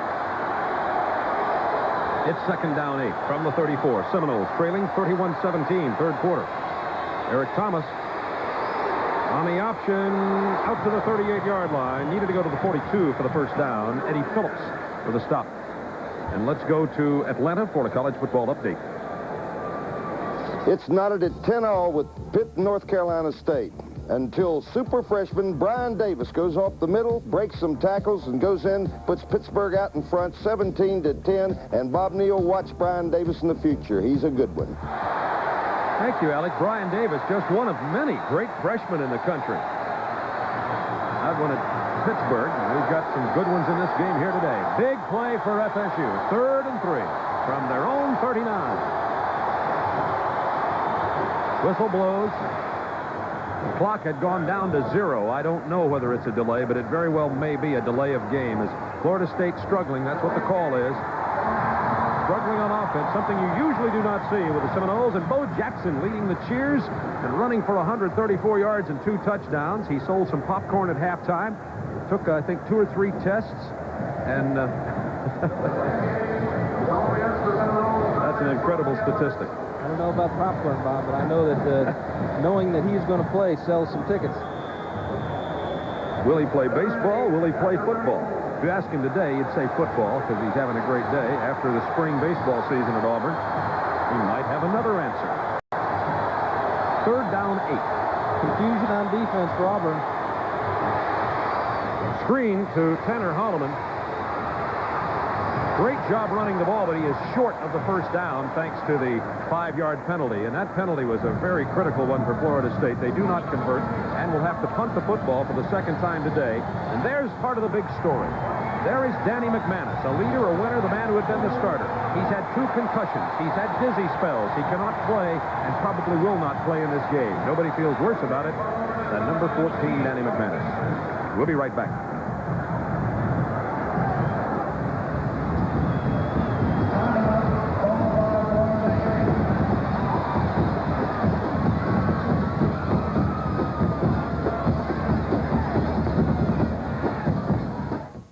With you from Jordan-Hare Stadium in Auburn, 72,169 here. Auburn leads 31-17 with 2 second-half touchdowns. They were tied at halftime.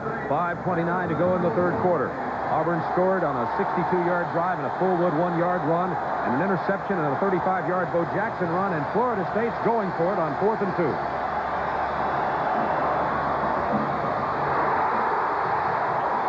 He's got it, Bob. Wide open, Hassan Jones! And out of bounds at the 12.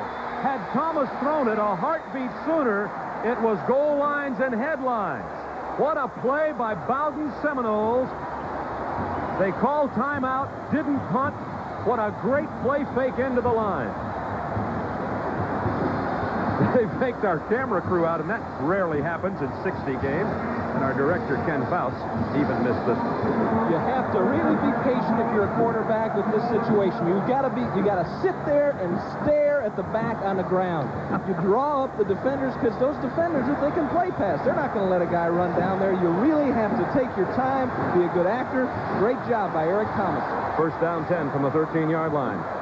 It's a reverse. Darren Holloman avoids tackles, cuts inside. 10. 5 down to the 2-yard line. Darren Holloman. Oh, what an exciting offensive team. How would you like to try to defense that? Carricker with the tackle. I got a kick out of that replay on the long pass play to Hassan Jones. You got a great idea with the camera there, not following the ball, as did none of the Auburn players either. You almost felt like you were in the middle of the game watching all the heads turn. Oh, my. 31-17 Auburn leading. The Seminoles knocking on the door. They are close. It is first down goal by the length of the football.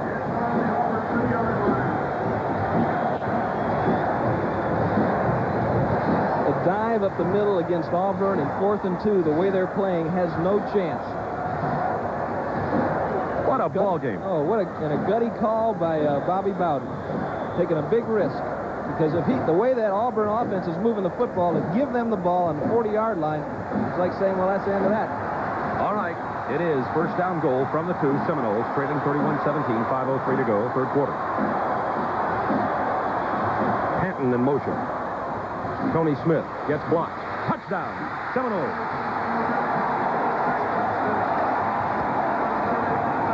Right in front of the Florida State cheering section of about 10,000 who are up from Tallahassee. I always like this, Tim. The entire team celebrates at Florida State. No one guy spikes the ball. Well, it certainly has been a team effort for them on offense and on defense. They don't really have any standout superstars. They spread the ball around too much to have any big-time superstar, and I think that's what they're trying to encourage. Point after attempt is good. It is Auburn 31, Florida State 24. We are on the way to another beautiful, heart-stopping football game between the Tigers and the Seminoles. 4:49 to go, third quarter. This is Turner Network Television. Tomberlin over on the left side. 49 is Tony Smith. Look at this blocking. Power football. They're getting people on the line. Look at Dukes picks off one guy, knocks off Powell, and great effort by Jamie Dukes, enabling Tony Smith to score for Florida State. Now, the key play on the drive was the 4th down and 2. Bobby Bowden was about to punt, calls timeout, comes back in, play fakes into the line, throws a 48-yarder from Thomas to Hassan Jones. And Tim Foley, I'm right now going to designate the best play fake I've ever seen in a college football game. That's the best play fake I've ever seen. The best play fake I've ever seen is when Fran Tarkington did that same thing to me. It threw it 60 yards to John Gilliam, and I got a throat full of Shula. A throat full of Shula. Here comes Brent Fullwood. Out to the 16-yard line. Good coverage by the Seminoles. It's 31-24 Auburn with the ball again. They've had 2 scoring drives on this second half in this third quarter. Time of possession, 4:07.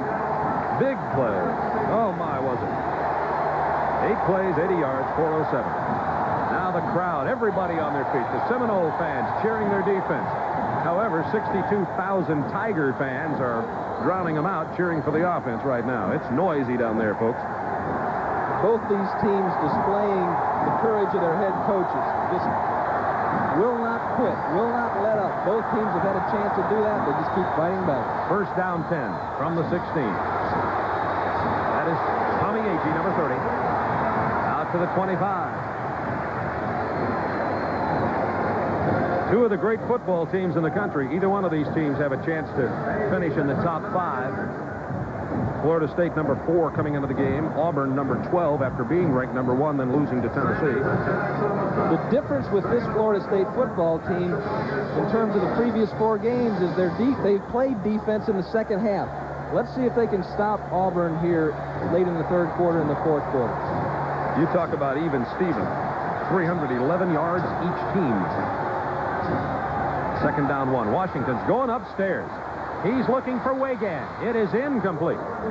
Good coverage by 32 Martin Mayhew. A little bit of help by 16 Tracy Sanders. And Washington shows he's got the long arm, but he couldn't find his receiver, 14 Wagan. Pat Washington now is 4 out of 9 throwing the football today. It'll be third down 1 from the 25-yard line. We've seen 4 fourth down conversions in this game. 3 by Auburn, and a 4th and 2, which I thought was slightly crazy by Bobby Bowden when he throws it 48 yards to Hassan Jones. If you're working with Pat Washington, you have to be proud of him. That man's displayed a lot of character going from the third-team quarterback to the first-team quarterback. Here's Bo Jackson, first down, and more. Oh, he's so tough to stop out there. To the 36. That's the kind of play that he scored his 53-yard touchdown run a minute 50 seconds into this game. If you're Eric Williams, you go to tackle Bo Jackson, you can't get down around the thigh area. You just can't grab because you're going to deliver that forearm. His legs are so powerful. You almost have to kind of give up a couple extra yards and grab a hold of something, because if he sheds you, then he's got the sidelines and a touchdown. First down 10, Auburn from the 35. Washington going to the air. It's complete to the 46-yard line. Nice diving catch by Trey Gaines. Gaines with his third catch of the afternoon. And I believe it is a first down. Yes, first down Auburn. They haven't moved the sticks yet, but it seems obvious to me that it's a first down. 3:10 to go, third quarter. 31-24, Tigers leading the Seminoles. Florida State has only defeated Auburn once. That was back in '77 under Bobby Bowden in his second year. They have never won here at Auburn. They say Bobby Bowden is the king of the road, but that's unless the road leads to Auburn, Alabama thus far. Pat Washington never had a prayer. Lenny Shavers right up the middle. And you know what's interesting, Bob? I think if there's a game that Bowden would like to win on the road, it's Auburn. He's from Birmingham, Alabama, went to Woodlawn High School. This is coming home. You know, and he's got to come home for Christmas and listen to all that joke about how he can't beat Auburn. So it's one that he wants to win. There's Tiger, the War Eagle mascot. You know, they're on a campaign here at Auburn to make people understand around the country that these are the Auburn Tigers. They have only one team nickname. They have been called the Plainsmen, but that's not their nickname. And War Eagle is a cry, not a nickname. There's Bo Jackson. Gets it to the 47-yard line. Gain of about 5, maybe 4 yards. It was 2nd and 13. And this rivalry is not a bitter, biting rivalry like some of them, where there's just a lot of animosity. I think more so than a lot of rivalries that I've been associated with, there's a lot of respect between the schools and the players, simply because of the rocky type of football games that these people have had. Third down and 9.5 or 10 for Auburn from the 47. They come. Washington goes down, a big loss. 55, Fred Jones shot right up the middle. It was an obvious passing situation. 6-yard loss on the play, and now in will come Lewis Colbert to punt the football for Auburn. Only his second punt of the day. Watch 55, Fred Jones. McGowan coming on one side, Jones up the middle. They just didn't have enough people to pick it up. Full blitz by Florida State. The big play there, though, Bob, is a first down play by Shavers. It puts Auburn in a passing situation, and that's not where they want to be. They want to pass at their option, not when they have to. Seminoles rushing 10 against Colbert. Now they're covering. Fake the rush. Good high punt. Deion Sanders is going to take it at his 14.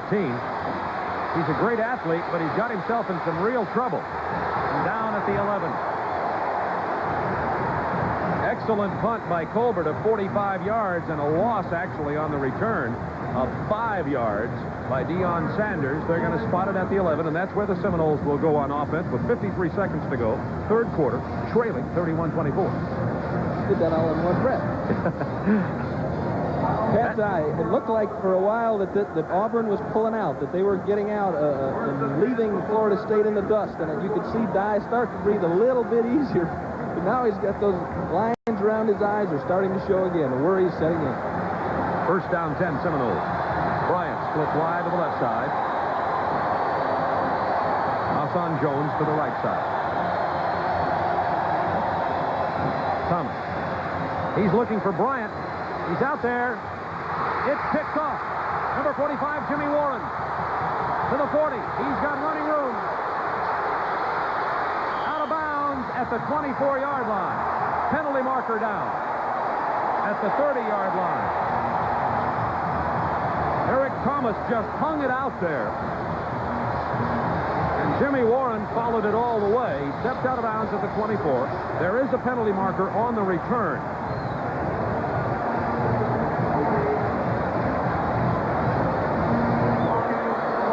It's an illegal block below the waist call in the open field against Auburn. Let's see what happened. It looked like Philip Bryant really never did see this pass until the last minute. It was really just kind of hung up there. The play that usually goes along with the action that was in the backfield is a slant. This one, they try to take advantage of Bryant's speed and just run away from Jimmy Warren. The ball was not thrown out there. Even if it was, Warren was in good shape. Illegal block, a block below the way. To return. First down. Now, as a defensive back, they tell you to try to find the sidelines. That's where your help is going to be, and that's what Jimmy Warren did. So that's a spot of the foul penalty, 10 yards from the spot of the foul, which happened at the 34-yard line. Warren had stepped out at the 24, but they moved the ball back to the 44, and that's where Auburn takes over, first down 10, leading 31-24. 38 seconds to go in the quarter, and timeout has been called and charged to the Auburn Tigers. This telecast authorized under broadcasting rights granted by the Southeastern Conference and Turner Broadcasting System. Any publication, rebroadcast, retransmission, or other use of the pictures, descriptions, or accounts of this game without the express written consent of the SEC and the Turner Broadcasting System Incorporated is prohibited. Let's pause 5 seconds for station identification. Virginia 17. So Auburn, who is the football team, Auburn is last in the SEC in turnovers. But today it has been the turnovers that have aided Auburn. 2 big interceptions, one that led to a touchdown last time. This time Jimmy Warren comes up with the interception and puts Auburn in excellent field position at their own 44-yard line. And usually on a play like that, Bob, the offensive man, more used to fighting for the football, more used to making the reception and playing the ball, will come up and at least break that up. You know, Bryant didn't do that. You've seen and I've seen people come in over the top and make the great catch. Bryant really didn't come back and fight for the football like he should have. He's a freshman, perhaps without the experience. Bob Neal and Tim Foley with you. Auburn, Alabama. This is Tommy Agee driving inside the 40 and stopped there at about the 39-yard line. Initial hit made by number 40, Greg Newell. 28 seconds to go, third quarter. And they still don't have him on the ground. Agee is performed in the shadow of Bo Jackson and James Brooks, and Brent Fullwood. I'm really impressed with him. Remember another outstanding player who performed in the shadow of Brooks, as a matter of fact, by the name of William Andrews, who went on to get out of the shadow. And we understand, by the way, that the Auburn graduate, William Andrews, who I'm happy to say is a friend of mine, is recovering nicely from his severe knee injury. That's the end of the third quarter. Has most of the feeling back in the knee, and the Falcons are hoping he might get an opportunity to play a little before the year is over. We wish him very well. We'll be back with the fourth and final quarter at Jordan-Hare Stadium right after this. Ready to begin the fourth quarter from Jordan-Hare Stadium. A symphony of sound here, 72,169. Last year, it was 42-41 Auburn, and at one point, Auburn led 29-24. Right now, it's 31-24 Auburn. And their ball, 2nd and 5 from the 39 of the Seminoles. Unbalanced line again, Bob. Jackson, excellent blocking. Jackson gets about 4. Portions of today's game are brought to you by Coors, the beer with a difference worth tasting. Coors is the one. Speaking of Bo Jackson, in 1985, prior to that play, Bo Jackson had rushed for 963 yards. FSU's entire backfield had rushed for 858 yards, and they're pretty good runners. That's everybody. He's quite an athlete. And I think they've simplified their offense, and they're just putting it in his hands as often as they can. 3rd down 3. Jackson, first down, extra effort to the 31. Isaac Williams, 45, and number 40, Greg Newell, in on the play for Florida State. We've seen good play, as usual, by the inside linebackers by Florida State, Jones and McGowan, but when they are taken out of the play, it is usually a substantial gain. It seems to be the key is moving those. We're going to watch Freddie Jones here, steps up in there, takes on Agee. So you hate to bury your head like that. You're giving yourself up, trying to stuff the play, but you have to be able to fight off those blockers and keep your feet. This time they give it to the fullback, Agee, across the 30 to the 29. Paul McGowan, Gerald Nichols combining on the play. But what begins to happen a little bit is you think to yourself, oh, not again. Because they've been on the field a long time, the FSU defense. And then because Auburn has driven down the field. And they're chewing up 4 or 5 yards at a time. That can wear you out. That number 30 is Tommy Agee. He has carried the ball in this game 7 times, which is a lot. 26 yards, a lot for him in this offense. Bo Jackson already has carried it 24 times. He said prior to this game he could carry it 50 if he needed to. 2nd down 8. Washington taking it upstairs. Has a man down there. It's 14 Wagan, incomplete. Covered by 17 Williams, playing on a sprained ankle. Williams hurt his ankle earlier in the game, but he's playing with a little pain. And Pat Dye, not exactly full of confidence with a 31-24 lead here, although he's been very successful against the Seminoles historically. Yes, he has, but you can ask him. Some of those gray hairs that you mentioned came out of games against Florida State. And Pat Dye's got his team going in the right direction, though. I think they're playing as a unit more now than maybe they have since 1983 when they won the SEC championship. Here's a big play both ways. 3rd down 8 from the 29. Double wing formation. Now one of the tight ends goes up. H-back goes in motion. Option play, Bo Jackson. 1st down. What a back. Oh, my. The acceleration is phenomenal. He goes out of bounds just inside the 20. 1st down, Auburn. Jackson strung it out, and then, like he hit afterburners, got the next few yards. Watch it, Tim. Toss to the outside, and then there's Lee Mark Sellers out in front. Good block on Eric Williams. Sanders can't get there in time to help out. So Bo Jackson now with 165 yards on the afternoon.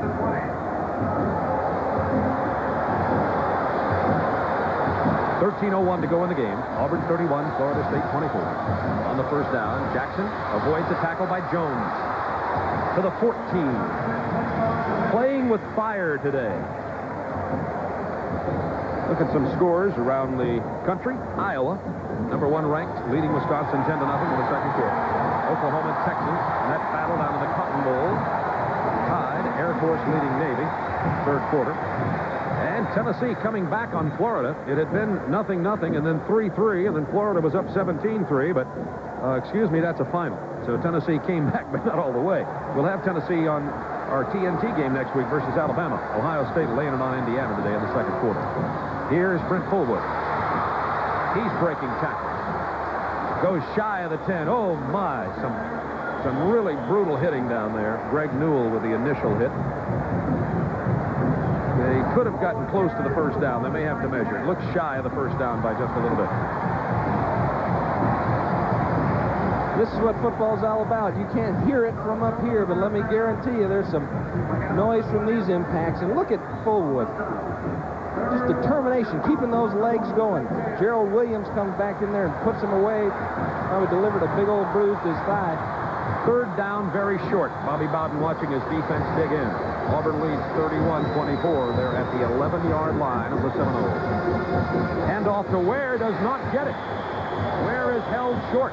There have been 4 4th down conversions in this game. Pat Dye has gone for it 3 times. He's talking to Jackson. He's going for it again. Well, this is going to be a beauty to watch, folks. Looked like he said sweep. Could that be, Tim Foley? You know, that's a possibility. What's happening here is they bring the tight end in motion. Florida State's linebackers need to adjust to that strong side because now they're ending up with 4 men on one side of the center. And they're just getting outnumbered over there. 4th and 1 at the 11. Sweep. Jackson close to it. It'll depend on where the spot is. The officials will determine this one, and this one's going to be unpopular no matter where they spot the ball. If they spot it where he's got his foot, they didn't get it. They have put the ball exactly on the 10. I think you're going to find that they did not get it. This will be talked about on the Plains in Auburn all week long, and the Seminoles celebrate.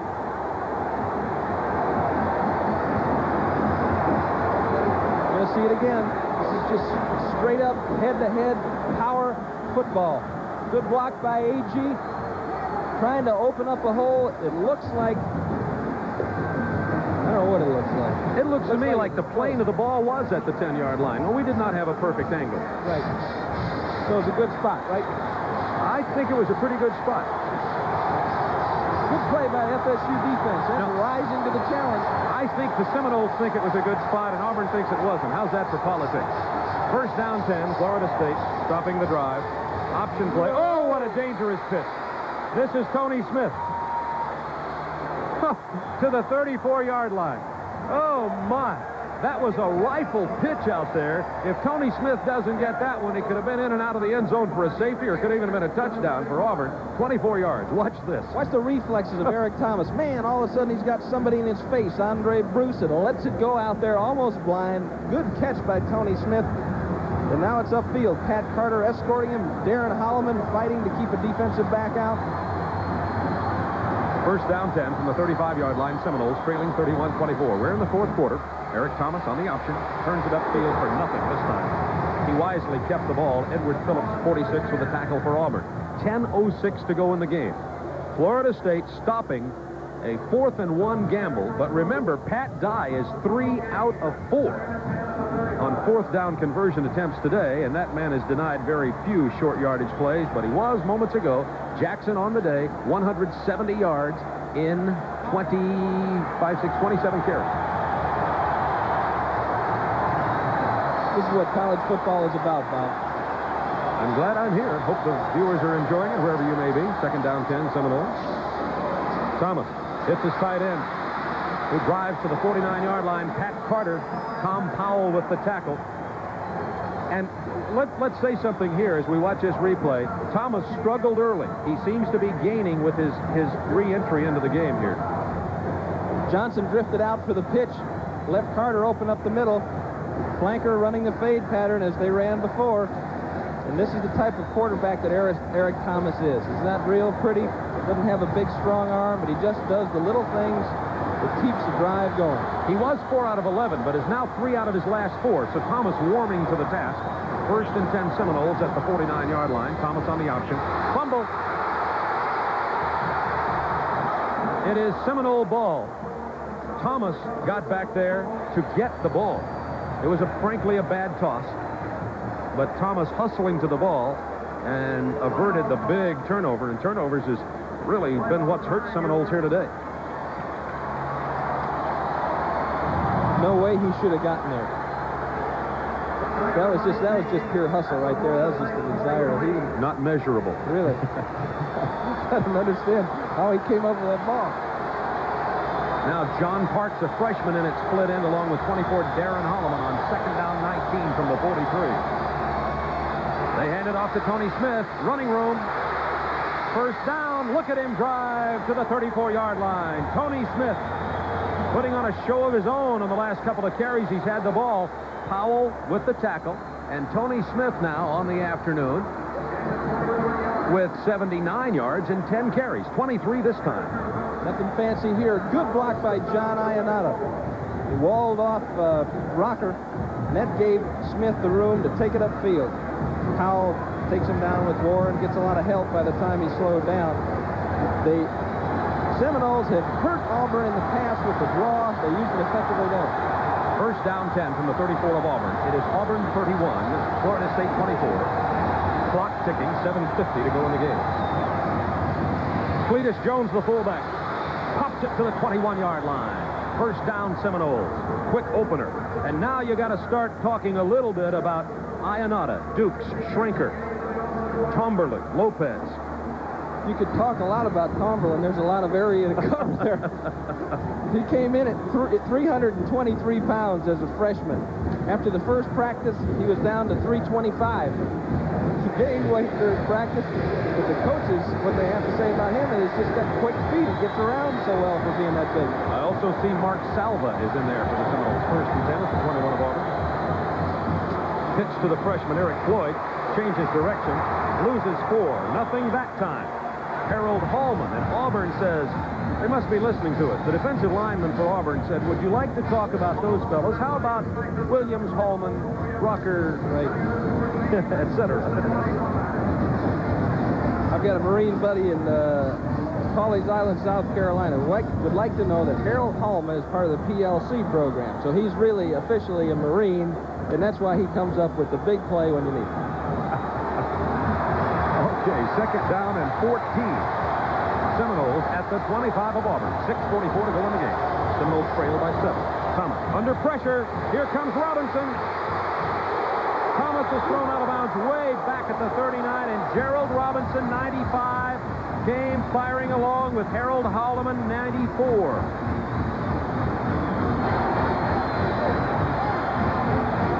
Robinson has come up with some fantastically big plays. Looks like Bobby Bowden's calling timeout down there, Tim. It will be 3rd down and long. No, I thought it was 37. No, I think not. I think what he's doing, Bob, is getting the coverage. He wants to know what they were in, what happened, where was the breakdown.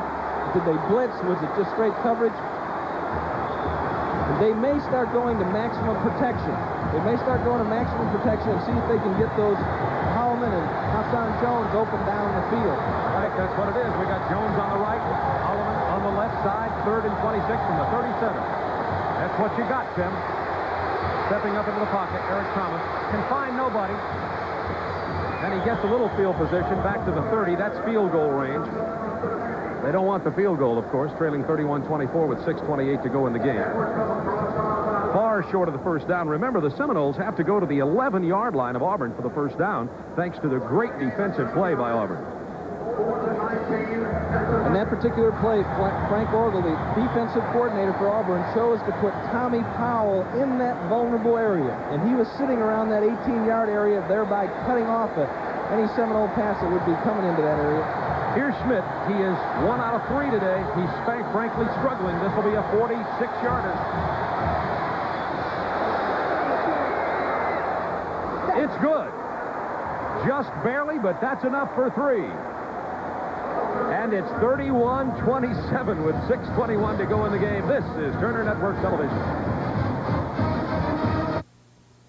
We're about to see a good 6 minutes and 21 seconds of football.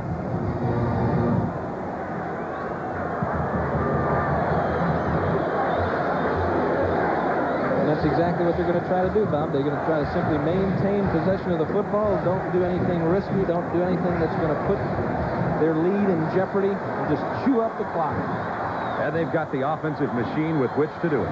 The powerful high formation with a great offensive line and Bo Jackson and Tommy Agee. Agee, look at the speed for the fullback. Can he be caught? Run down from behind by 32 Mayhew. What a run at the 12-yard line.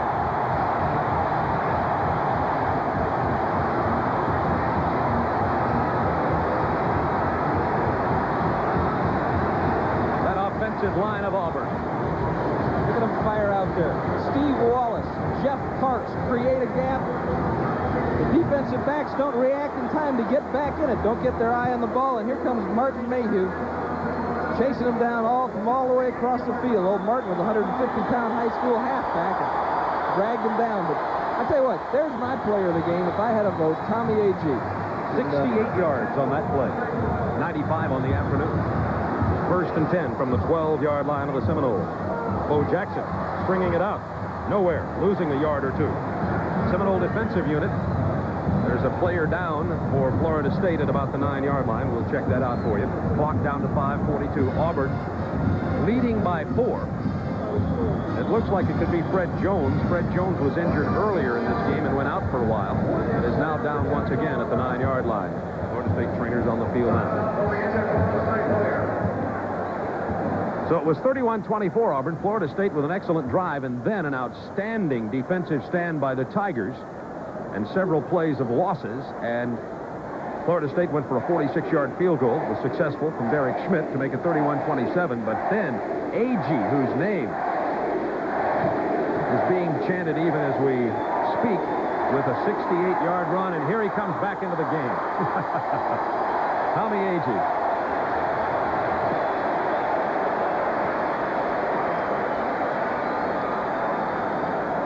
I want to remind you that the 1986 Goodwill Games will be seen on many of these TNT stations, produced by TBS Sports from Moscow and the Soviet Union. 18 of the most popular sports of the Olympic nature, sports such as track and field, boxing, wrestling, basketball. Hope you'll join us for those next July 5th through the 20th from Moscow and the Soviet Union. United States, USSR, and many other nations. There are at least 30 nations involved in it at this point in the invitational meet, and probably more to come. Here we have more to come. It's 5:36 to go in the game from Jordan-Hare Stadium in Auburn, Alabama. 2nd down, 11, Auburn. Florida State still working on Fred Jones on the sideline. He may have had the wind knocked out of him. We're hoping that's the case. But now they're helping him as though it is a leg. I'm sorry to say, his right knee.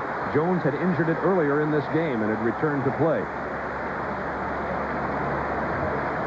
Bo Jackson going over and shaking his hand. Bo and Fred had been really worthy opponents here today. They had met many times on this afternoon. There's the spirit of what this is about, this game is about. Jackson sympathy handshake with Fred Jones. We hope the young man will be okay. We'll get a report. What they did successfully in the previous drive, Bob, they brought the tight end in motion to the tight end side, the H-back. Here he comes.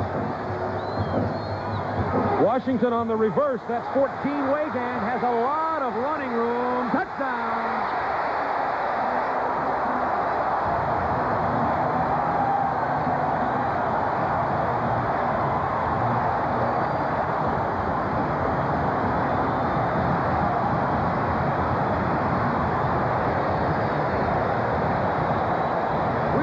More fourth down gambles, great play fake, ends around, reverse, and exciting offensive football in this game today than I've seen in many a moon. And a lot of it coming from that man. Defense comes back and scores to make it 31-24. But back come the Auburn Tigers.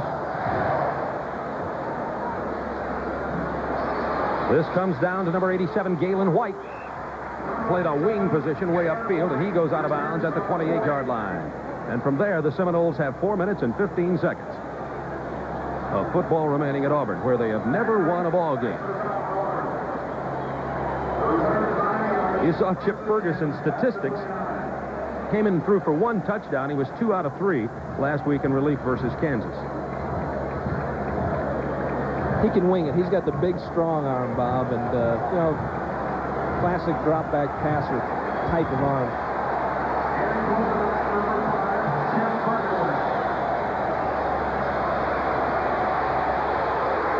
Hit from behind. It's pulled out of the air by number 92, Ron Stallworth. Touchdown, Auburn.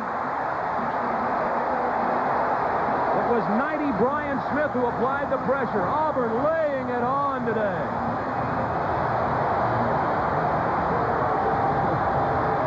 And then the sky is opened up. Good hustle by all. Watch him working around the top there, Stallworth. Look at this. Pow! Out comes the ball. Who made the hit? Brian Smith? Stallworth sprints into the end zone. Another freshman. Listen to the turnovers. Florida State, 4 fumbles, 4 interceptions. 8 turnovers today by the Seminoles.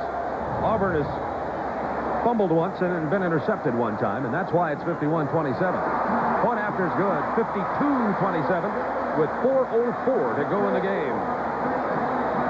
And we'll be right back to Jordan-Hare Stadium in Auburn, Alabama.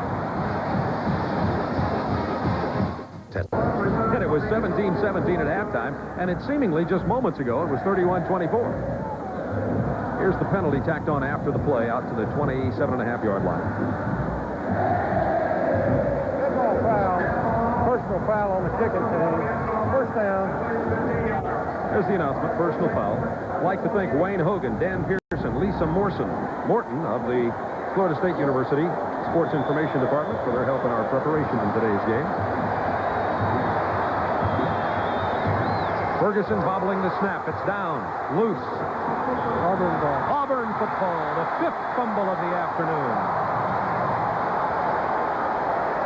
There's the man with the ball, number 41. Pat Thomas. Pat Thomas with the ball. Now, he may not have been the man with the ball. I'll double-check that. I think it may have been 47 Carricker. So Chip Ferguson didn't exactly come and ride to the rescue this week as he did against Kansas. He is a freshman, remember that. McManus, then Thomas, then Ferguson. McManus was playing very well. First quarter and most a portion of the second quarter. Had dizzy spells. He's had 2 concussions this year versus Nebraska versus Memphis State, and they pulled him out of the game. Bo Jackson gets to the 22-yard line, and the new quarterback for Auburn is Jeff Berger, who's coming in relief of Washington. But Washington is simply getting a rest after having a good afternoon. There's Danny McManus, the young man who had the dizzy spells, 2 concussions. And you see over on his right, Kirk Coker, the other quarterback who has not played today. 3 of the 4 Florida State quarterbacks have. In this half, none have been effective. Emotional year for Pat Washington, a quarterback for Auburn. The fellow that's kind of tying it all together now. As Auburn runs. Jackson. couple of yards, gets to the 20-yard line. Tripped up by 79 Gerald Nichols. Might mention here that Florida State came into this game undefeated, 4-0, after beating Nebraska on the road and Kansas at home 2 weeks ago. Florida State is having a better season early than they had been anticipated to have, and will still stay in the top 20 after this game. Losing to Auburn is certainly no disgrace. And Florida State still has an opportunity to go to a major bowl this year. They'll just go to 4-1, and that'll be the record for Auburn, 4-1. Bo Jackson on the sideline, only needing 90 to reach 1,000 after less than 5 games. 9 yards to reach 1,000. The 33, Curtis Stewart, to the 9-yard line.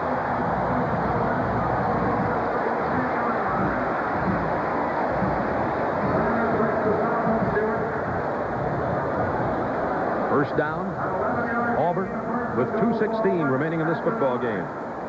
I'm talking about Pat Washington, really lost his job to Bobby Walden in the spring, came back as the third-string quarterback, and just patiently sat there, didn't say anything, didn't cause any trouble. This young man's just got a ton of character and patiently played his role as the number 3 quarterback until he got his opportunity to produce, and you can see that this team responds to his leadership. First down goal from the 9, Tigers. Stewart to about the 7 or 8-yard line, and down he goes. Clock down to 1:47 and counting. Both teams have 2 timeouts remaining. That will not be significant in this 52-27 game. Who would have believed it was 17-17 at halftime? And we thought the 2 Florida State missed field goals could prove to be significant. As it turns out, of course, they did not. Auburn will just run the ball here. Frank Orgel has to be proud of his defense, the way they responded in the second half and came up with the big plays, the turnovers, the takeaways that turned the momentum of this football game. Second down, goal from the 8.5-yard line. Touchdown, Auburn. Handoff to Demetrius Street right up the middle. And he broke touchdowns and ran it into the end zone. 58-27. And, folks, that's not running up the score. Pat Dye simply handing the ball off to his third-team fullback, who ran it in from 8 yards out. Demetrius Street. Just running over people. The nose for Pater, Demetrius. And that's good. 32 points now. The margin of victory only one shy of the largest margin of victory in this series when Auburn won the first game back in 54, 33-0. 1:03 remaining in this game. But the story of the game, in addition to Auburn's great offensive machine and some excellent defensive plays at key times by Auburn, have been the 5 turnovers on the part of Florida State. 5 fumbles and 4 interceptions.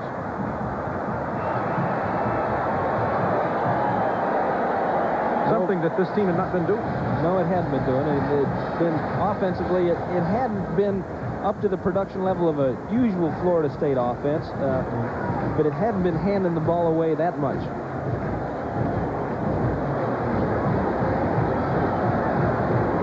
Well, Florida State has to be disappointed. Came in here, as you mentioned, rated number 4 in the nation, and a real challenge for Pat Dye and his coaching staff. His players really came together, rose to the challenge. Had a team meeting the Wednesday before the Mississippi game after the Tennessee blowout. Just really got some things ironed out. Came in again in the Mississippi game, blew Mississippi out. Ran up over 600 yards in total offense to 9 for Mississippi. And in this game, which is perennially a dogfight, blew it open in the 4th quarter. Blew it open. Get this. In 4 minutes, 8 seconds. Auburn has scored 4 touchdowns in the last 4 minutes, 8 seconds. 28 points. Here's Chris Knapp kicking off for Auburn. Leading 59-27 with 1:03 to go in the game. I've been in games like that, and you just kind of feel like, let it be over now. It's a bus ride back to Tallahassee, too. Here's Keith Ross. He's going to try that kickoff return again from the goal line this time. To the 23, and down he goes. First hit, number 20, Shan Morris, the son of Larry Morris. And There's Pat Washington. On the afternoon, Pat Washington 5 out of 10 for 55 yards, 1 interception, but he's run this offense very effectively and very well today. This is not a passing game. This is the I formation with Bo Jackson, Tommy Agee, Brent Fullwood, Reggie Ware, Greek, Stewart, etc. No doubt it's helped this Auburn offense, that running game, Tim, by settling on a quarterback. Oh, yeah. And what they've done basically, too, is they've taken some decisions away from that particular position and just gone back to the basics. I mean, when you've got those kind of running backs, you really don't have to be real fancy. Here's Keith Ross. Out to the 32-yard line, gain of about 9, clock to 48, 47 and counting. Bobby will be glad to check the schedule, move on to the next game after this one here. He did not expect this kind of football game. Florida State will go next back to Tallahassee to play Tulsa, where they'll be heavily favored, then North Carolina, then Miami of Florida, then South Carolina, Western Florida, then Florida. You could figure that Florida State will probably be expected to lose only 1 or 2 of those remaining games, so they could end up the season with 2 or only 3 losses. Auburn goes into a tough schedule, folks. Georgia Tech at Atlanta, Mississippi State here at Auburn, followed by Florida at Auburn, East Carolina at Auburn, then Georgia at Athens, and Alabama at Birmingham. Tough road for these Tigers, but I believe Pat Dye feels his young men are up to it. Well, I think he's got them on the other side of the mountain now. They've got things rolling, and they're playing well together. There seemed to be, and watching the Tennessee film, there seemed to be some confusion in alignments, and when you've got good people, keep things basic, and I think that's what Pat's decided to do. Just go back to some basic fronts and don't try to outsmart anybody when you can hammer them to death. On 2nd down 1, Keith Ross takes the handoff from Ferguson, gets the first down to the 35. Clock running at 30. And Florida State's probably going to run one more play. They stop the clock while they move the sticks out to the 35, and Pat Dye's almost smiling, Tim. Don't let it out. Don't let it out. Pat tries not to until the game's over, but I think he's accepted this victory. And what a job he's done since he's come to Auburn. They've got the 4th winningest program in the country over the last 3 years. And that's a testimony to he and his coaching staff.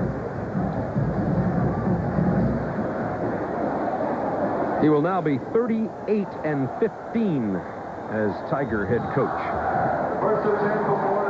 Bobby Bowden, 76-30-2 in his 10th season. If you multiply both of those numbers by 2, you can see that they both have about the same winning percentage. They're only, 2 percentage points apart in the all-time list of winning percentage. Top coaches. Ferguson's going to air it out on the last play, what could be the last play if it's complete inbounds. It's incomplete with the clock down to 21 at the 14-yard line. He had looked for John Parks, the freshman, deep, and there's Bo Jackson, who finishes the afternoon with 176 yards on the day. What a great athlete he is. He opened the game on his 3rd carry with a 53-yard run for a touchdown. He's a horse, but he's not the only one in the Auburn stable. With Fullwood and Curtis Stewart and Tommy Agee, just keep coming at you and hammering you, wearing you down. It's going to be a hard team to beat. We have a good team in the booth we'd like to thank. Done a good job again today. Kim Anderson, our spotter. Alex Vergara with statistics. Nicky Nichols with booth management. Skip Ellison, our producer, has done a great job as usual, along with Ken Fouts, our director, and our entire crew. We'd like to thank them for excellent video coverage of this game with Florida State and Auburn.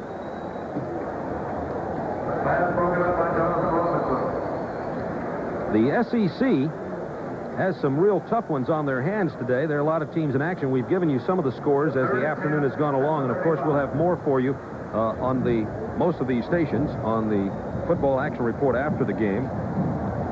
Alabama plays Penn State later this afternoon. Tennessee lost to Florida 17-10. Mississippi State's at Kentucky tonight. Georgia's at Ole Miss in Jackson tonight. And LSU plays at Vanderbilt tonight. That's the SEC schedule for today. And next week, we'll have the Tennessee-Alabama game for you at 12:30 Eastern Time from Birmingham, Alabama. Delay of game against Florida State with 15 seconds remaining, so they'll line it up and take the snap again. Chip Ferguson, the freshman, in there. with 17-17 at halftime. We had some professional help up here, too. Bob brought it on a statistician, Charlie Krasick, been helping me out up here. Saying hello to his wife, Dale, back there in old California, horse country. 15 seconds to go in the game. Chip Ferguson lines him back up again for the final play of the game, probably, unless he throws it. He's gonna. And he throws it long. That's Philip Bryant. They got a big, deep prevent coverage on it. Number 9, Powell, was back there along with 3, Kevin Porter. They got another play underway. Bobby Bowden keeps throwing this ball down there. I guess, you know, there's some intelligence to this, Skip. Oh, boy. Did I hurt you, baby? Did I hurt you, baby? Yeah, Tim, there's some intelligence. I look like Skip Carey. That's good. Yes, you do. My sidekick, Skip Carey. There's some intelligence to this on the part of Bobby Bowden in that in a close ball game, when you got to be throwing it late like this with a prevent defense, it doesn't hurt to have some opportunities for your young man to try these plays. Some guys would just have folded it up and got out of town, but not Bobby Bowden. Trailing 59-27.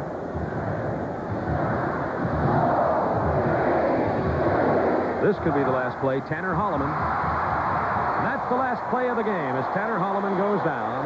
The final score, Auburn 59, Florida State 27. Auburn is now 1-12, lost 1, and tied 1 with Florida State in what, after next year, when they do not play, will become a long-term, ongoing series between these two schools and will prove to be one of the great rivalries in the country. We thought it would be that today, and indeed it was for about 3 quarters. But Bo Jackson and company just gave...